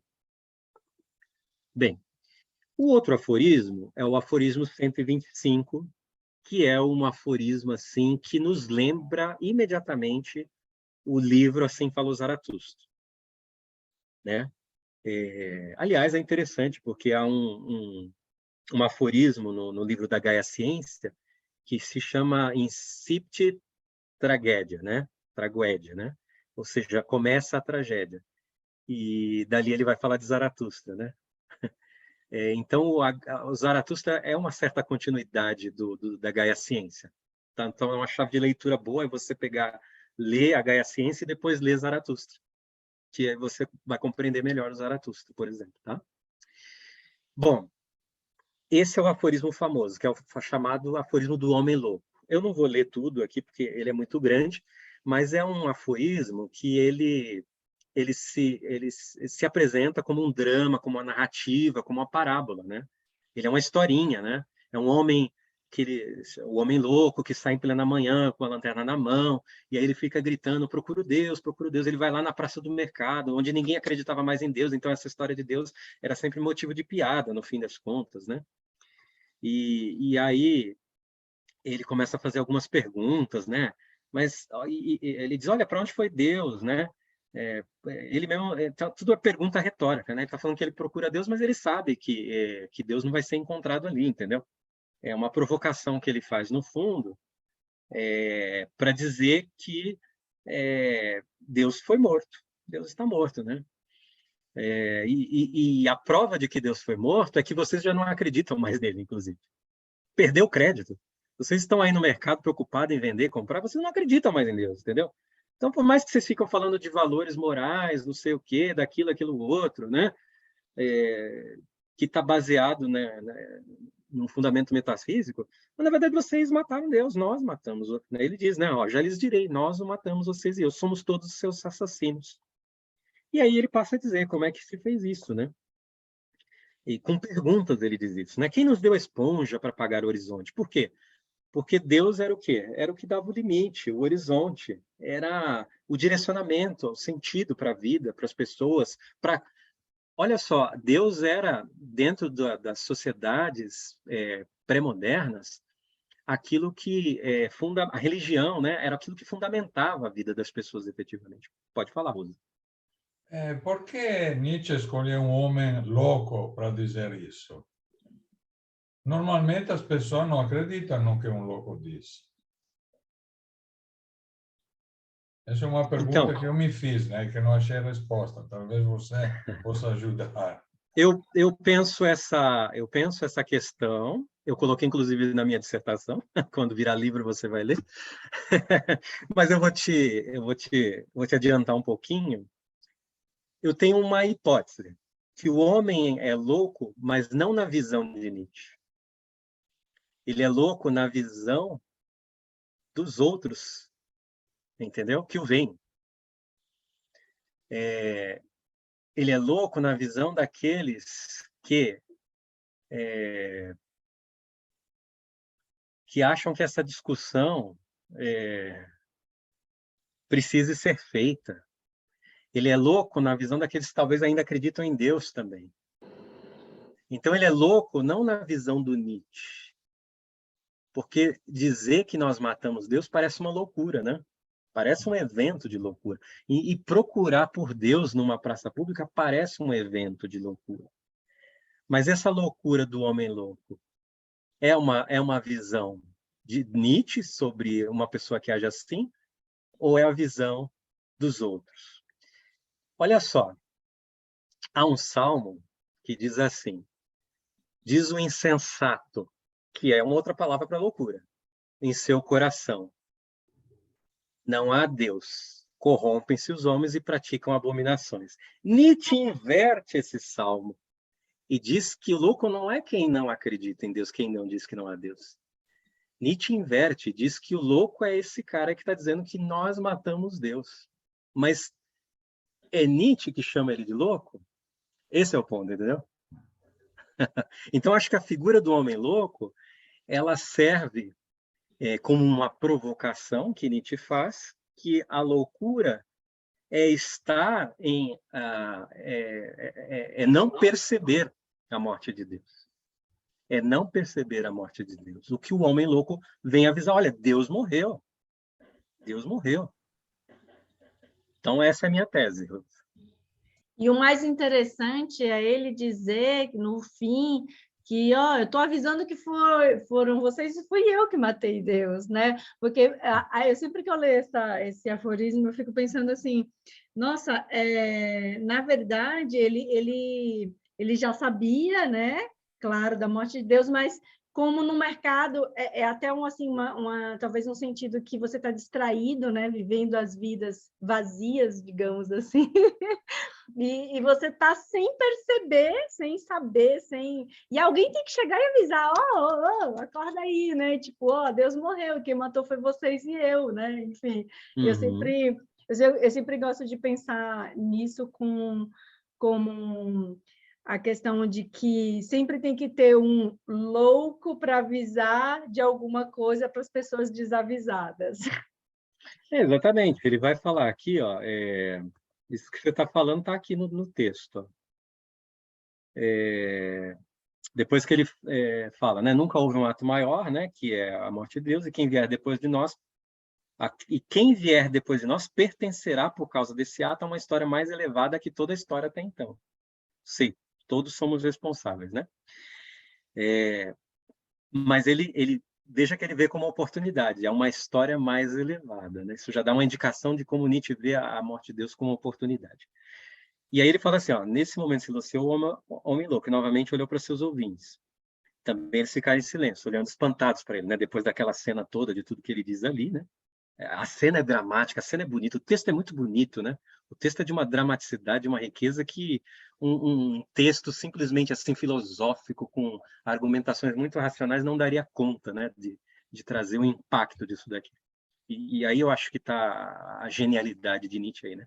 Ele diz assim, ó, venho cedo demais. É isso que você está falando, né? Não é ainda meu tempo. Esse acontecimento enorme está a caminho, ainda anda. Não chegou ainda aos ouvidos dos homens, né? Esse ato ainda lhes é mais distante que a mais longínqua constelação. E, no entanto, eles o cometeram. Olha, apesar de vocês ainda nem ter conhecimento disso, vocês homens, nós somos responsáveis pela morte de Deus. Por quê? O nosso ímpeto de busca pela verdade levou ao desenvolvimento das ciências, que chegou à conclusão que não dá para se chegar a uma verdade, a uma fundamentação, algo que nos fundamente em definitivo. É por isso que muitos autores vão pegar a morte de Deus, como o próprio Watman, e vai estudar o que a gente chama hoje de pós-modernidade. O que é a pós-modernidade, né? Senão essa crise de fundamentos, crise de valores, crise de ideais, de metanarrativa que justifica hoje. Hoje e o mundo globalizado, ele ampliou, ele intensificou essa crise. Não tem um único valor que nos move, não tem uma única crença que nos move. Nós, nas cidades, talvez mais do que no campo, mas hoje também o campo está tomado por isso também, nós somos levados ao encontro com outras culturas, com outras formas de ver, com outros deuses, com outras religiões, com outras formas de se comportar. Então, hoje não dá para... Por isso que hoje não dá para mais aceitar e dizer a pessoa não pode, por exemplo, se relacionar com a pessoa do mesmo sexo porque Deus disse. Tá, mas que Deus que disse isso? Que fundamento é esse que você tem? É o Deus da Bíblia. Não, mas que Deus da Bíblia? Peraí, mas Como é que você sabe disso? Como é que você pode chegar a isso? É, Não consegue, né? Você não consegue justificar coisas desse tipo, entendeu? A menos que você construa alguma outra coisa que diz, olha, na verdade, o Deus da Bíblia, ele ama. Aí você pode construir uma teologia. É legal, bacana. Mas não dá mais para dizer essas coisas baseadas nisso. Pode falar, Rafa. daria para a gente acrescentar nessa linha de pensamento a era pós-verdade também? Então, aí, isso é a coisa de pós-verdade é uma coisa um pouco perigosa, né? Porque Nietzsche não propõe, apesar de Nietzsche ver o niilismo, né, que é essa desvalorização, como oportunidade, Nietzsche não prega em absoluto um relativismo cultural. Ele não prega isso, pensando em Nietzsche, tá? Então, ele vê, sim, como um horizonte hermenêutico novo, de interpretação, de espíritos livres, né? Em que a gente pode ter mais liberdade. Esse livro da Gaia Ciência fala assim, né? Sobre rumo a novos mares, né? O mar está aberto, né? O horizonte está aberto para a gente pensar, para a gente criar valores e tudo mais. Agora, a pós-verdade, o que que ela é? Ela é uma negação absoluta e completa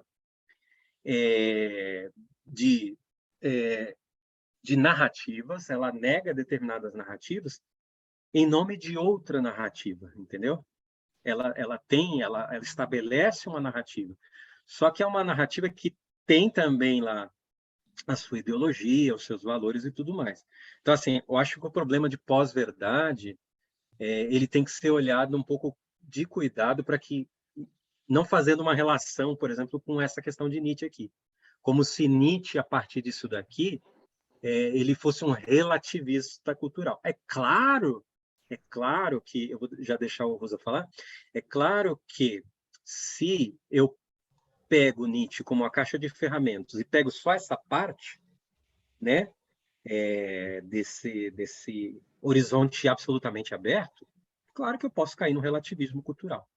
Né? E aí a pós-verdade teria campo para isso, para se justificar. Mas não me parece que é isso que a filosofia de Nietzsche propõe como um todo. Isso vai ficar mais claro na semana que vem. Pode falar, Rosa? Rafael, a pós-verdade hoje tem um outro significado. Ela está ligada a fake news, no sentido que você afirma alguma coisa, não precisa demonstrar, não precisa argumentar, e as pessoas acreditam porque querem acreditar, simplesmente porque compartilham a priori determinados valores e determinadas posições políticas. Então, por exemplo, Bolsonaro diz alguma coisa sem trazer prova nenhuma, tipo que as eleições anteriores foram fraudadas, e as pessoas que seguem ele acreditam, consideram que isso é uma verdade, apesar de não ter nenhuma prova trazida. Esse é o conceito de pós-verdade. Vamos dizer, é uma verdade que não precisa mais ser demonstrada, justificada, não precisa trazer prova. Só você dizer, as pessoas acreditam, a tomam como verdadeira. Deixa eu até tentar justificar por que eu pensei nessa questão. Quando o André estava falando da pós-modernidade, eu entendi como se fosse uma certa crise dentro da razão, dentro da ciência, dessas buscas pela verdade, do processo e até onde ela chegou. Porque hoje eu tenho essa sensação que dentro da própria ciência, em alguns âmbitos, eu vejo, eu tenho essa sensação de algo retrógrado, né? Poxa, mas isso eu entendi, dentro da ciência eu entendi que estava superado e hoje eu me vejo que as pessoas estão voltando a discutir aquilo que eu tinha entendido, eu, enquanto no dia a dia, eu tinha entendido, com a ciência eu tinha entendido que já estava superado. Então, eu pensei na pós-verdade dentro disso, né? Eu entendo a fake news, com certeza, já é pressuposto, né? Igual o André gosta de colocar, é pressuposto. Mas eu pensei mais dentro, na pós-verdade dentro disso, dessa crise. Porque ao mesmo tempo, só para concluir, porque ao mesmo tempo que se estabelece, né? Vou colocar aqui entre muitas aspas, uma crise dentro dessas verdades, isso não me traz dentro da filosofia do Nietzsche, que é não negar a vida, né? Deixar um pouco a ciência, aliviar um pouco a razão à ciência e pensar mais a vida. Isso não está acontecendo. Eu tenho a sensação que essa pós-verdade, essas coisas que refletem, não está me fazendo ficar favor à vida. Não sei se eu estou conseguindo colocar as palavras da maneira para elucidar bem. Não, Mas eu entendi, Rafael. Pós-verdade que eu estou tentando trazer nesse sentido. Eu acho só que são dois conceitos distintos, tá? Que você tem que ter. Pós-verdade, enquanto essa validação de discursos falsos, e aí você relativiza os discursos e diz, por exemplo, a Terra é redonda, a Terra é plana, desculpa, né? E aí você relativiza o discurso científico, entendeu? Isso é o conceito, talvez, de pós-verdade, né? Que está mais ligado a essa ideia de fake news. Entendi. Tá?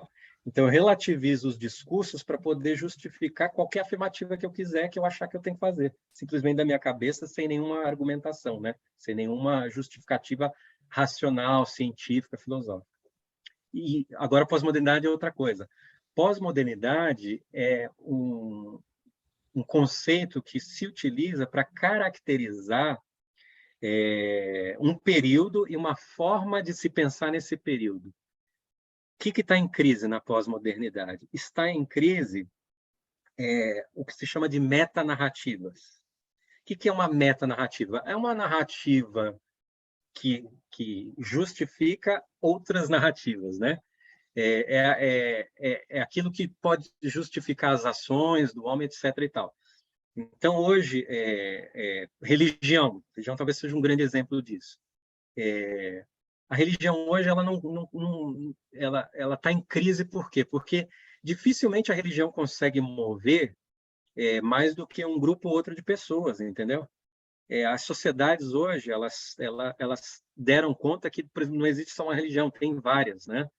A religião ela não toma conta, por exemplo, das questões mais práticas, às vezes, da vida, entendeu? Como o trabalho. Por exemplo, um cara que é protestante, de segunda a sábado, ele trabalha ele vive a narrativa do capitalismo, comprar e vender e ganhar dinheiro. Aí no domingo ele vai para a igreja. Ele vive uma forma dualista, você está entendendo?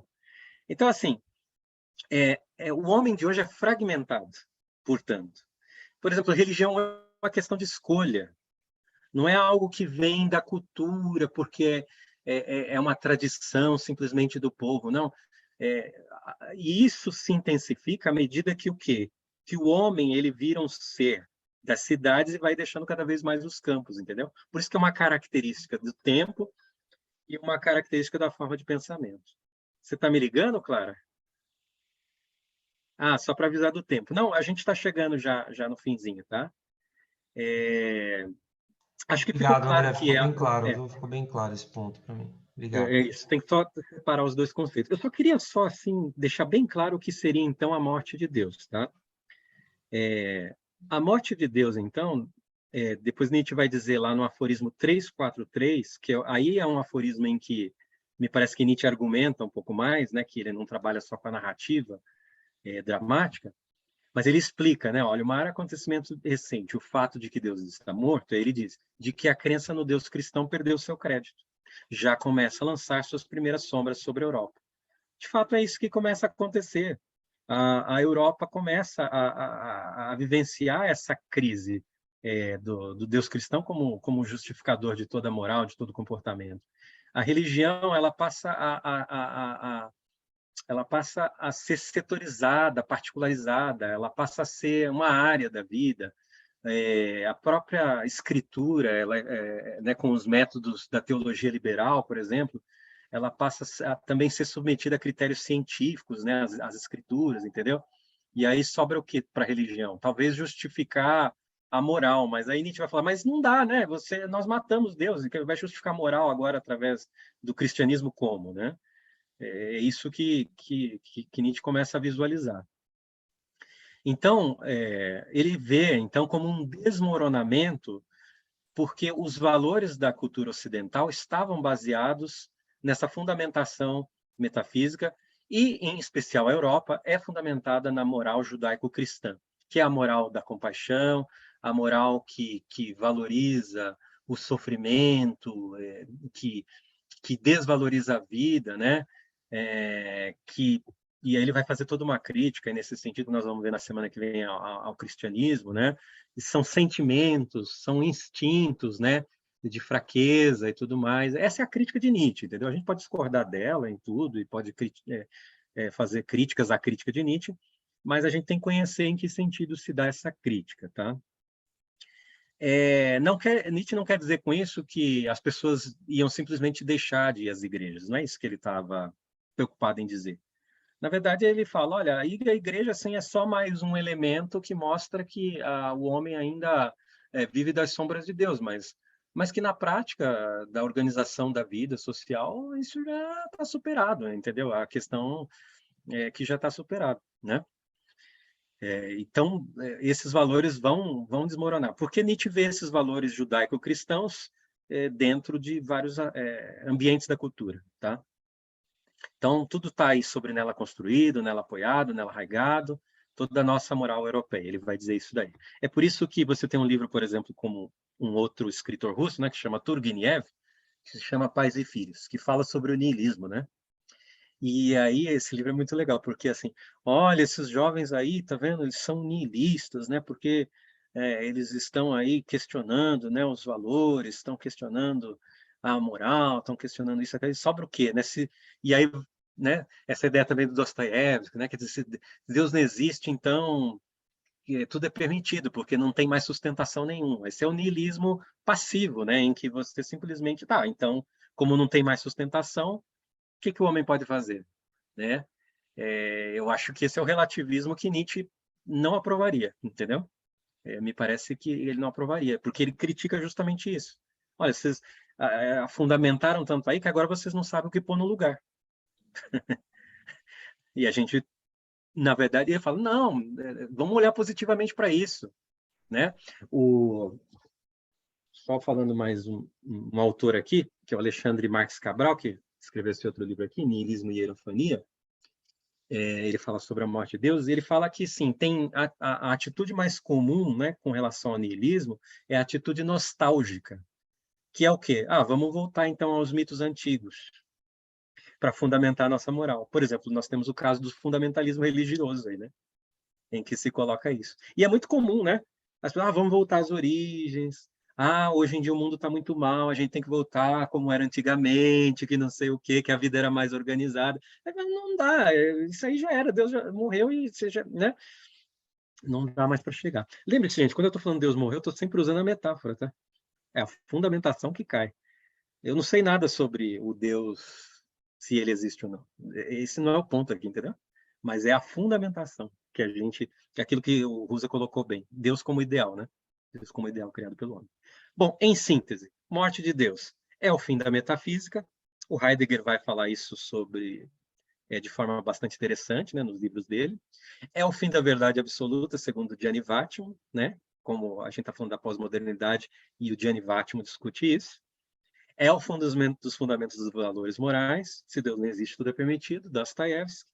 E, segundo Nietzsche, é um novo horizonte hermenêutico a partir do niilismo, em que novos valores em consonância ao devir, que é próprio da vida, poderiam ser criados. Então, a gente vai pensar sobre isso na semana que vem. Acho que é isso, né? Acho que está bom. Da minha parte, eu fico agora, se vocês tiverem mais algum comentário, mas eu, da minha parte, até aqui, é isso que eu tinha para dizer hoje. Excelente. Muitos uma coisinha pontos final, interessantes. Fala, uma Rosa. coisinha final sobre como curiosidade, né? Sobre essa famosa frase, se Deus não existe, tudo é permitido. Teve um outro, é mais cientista que filósofo, né? Weinberg, que disse, é o contrário, se Deus existe, tudo é permitido, porque você pode fazer qualquer crime e vai justificá-lo em nome de Deus, né? Então, assim... É bem interessante isso é verdade.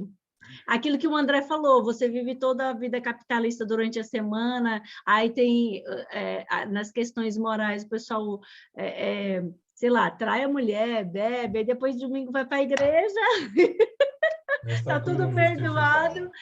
Ou na questão das cadeias, né, que a gente tem assistido as pessoas, os criminosos vão lá e e vão às igrejas e se convertem para ter alguns, né, benefícios e tudo mais, ou seja, tudo é perdoado. Me parece que se Deus existe, realmente tudo é perdoado.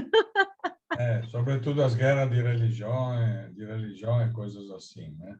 Sim, Opa. sim, interessante. Depois de parecer, né, que eu instilei em vocês o ateísmo, né? Porque dá essa impressão, essa aula. Não. Eu espero, na semana que vem, que a gente consiga responder a seguinte pergunta. Tem algum espaço ainda para o sagrado? Né? Cortada a sua fala, André. Que foi, Rosa? Acho, pelo menos para mim, ficou cortada. Não sei se é para todo mundo. A pergunta. Eu estou dizendo, depois de parecer ter instilado, né, com Nietzsche, aqui um certo ateísmo, né? Fica a pergunta, resta algum espaço para o sagrado, né?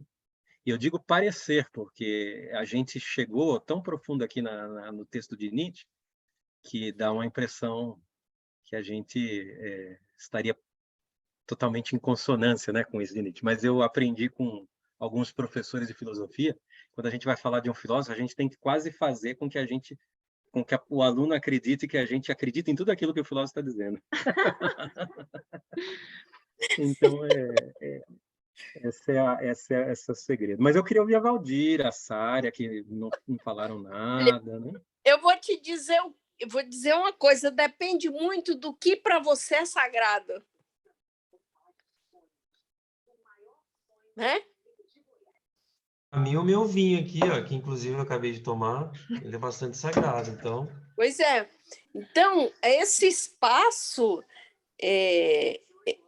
do ponto da vista do que seja sagrado para a gente, entendeu? A vida. Né? Pode ser a vida, pode ser o vinho. Uma reunião, uma aula, enfim. Uma reunião, aula, que isso é fantástico. Bom. Mas muito bom, viu, André? Muito bom. Muito bom, parabéns, André. Gostei bastante também. Inclusive, a aula está muito mais aprofundada do que a introdução, né? Mas está excelente, está excelente. Eu disse que hoje a gente não ia ficar só na superfície. É verdade. Não ficou... Que aula, meu Parabéns, amigo. André, parabéns. Muito bom. Parabéns. A Sária, acho que tirou o microfone, acho que ela quer falar alguma coisa. Eu desapareci bastante da tela, mas é porque a interação aqui de responder as pessoas, marcando horário, então não tinha como, tá? Mas eu não baixei o volume, não. Delicioso. É isso então, gente? É isso, galera. Maravilhosa, adorei. Nossa área, né? É isso. Eu adorei realmente todas as colaborações, as pessoas que participaram. Eu acho que deu realmente um crescimento grande. Você também explica muito bem, André. Eu já tinha lido sobre isso, sobre a morte de Deus, e de outros filósofos também, que eu estudei sobre isso. E realmente, de fato, eu acho que nós estamos vivendo uma realidade quando você fala do capitalismo durante a semana, e no final de semana o cara, né, muda totalmente. E realmente a gente vê isso no dia a dia, né? Mas de modo que realmente o sagrado, eu acho que já há muito tempo já não está mais na nossa vida, né?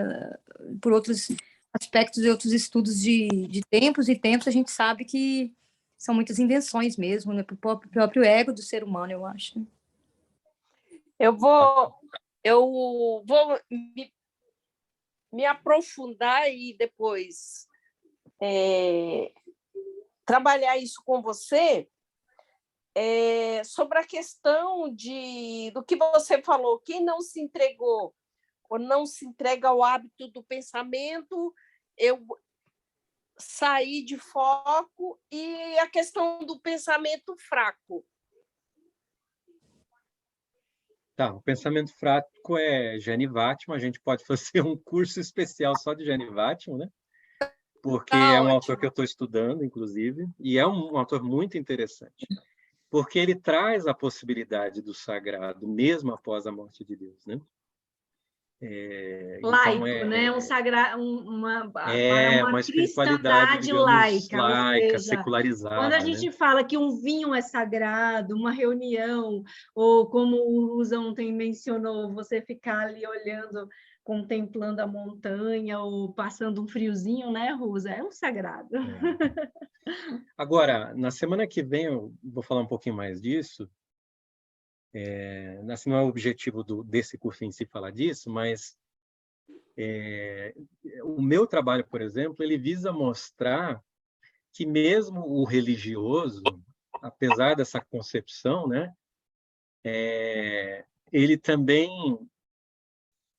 está também tentando expressar alguma coisa da vida real, né? Ele também está tentando expressar. E que a linguagem religiosa ela se constitui, no fim, numa metáfora, entendeu? Agora, é claro que ele não vê como metáfora, ele vê como realidade. O religioso em si vê como realidade, né? Agora, nós que resolvemos questionar isso, a gente pode ter um respeito, né, pelo religioso, no sentido de que, ok, é a linguagem que ele está utilizando. Então, isso é importante, tá? Porque, de forma alguma, eu desejaria instilar com uma aula de Nietzsche que a gente fosse agora um apregoador da antissacralidade, da antirreligião, né, de um ateísmo militante, que me parece que não tem necessariamente isso em Nietzsche também, tá? Me parece, pelo menos. André, até a próxima. Obrigada a todos, isso. tá? Eu vou pausar o vídeo. Até. Até a próxima aula, gente. Bom, pausei. Agora a gente pode continuar, se alguém quiser conversar. Quem vai jantar? Quem vai jantar? Só um espacinho, claro, só para poder parabenizar o André mais uma vez. Foi uma aula não, pode espetacular. Eu pausei o vídeo. Quem quiser conversar... Foi muito enriquecedor. E estou muito satisfeito. Parabéns, eu espero que com isso vocês se animem mais a ler Nietzsche, né? Com certeza. Novos horizontes, né? Sempre. O devir, né? Devir.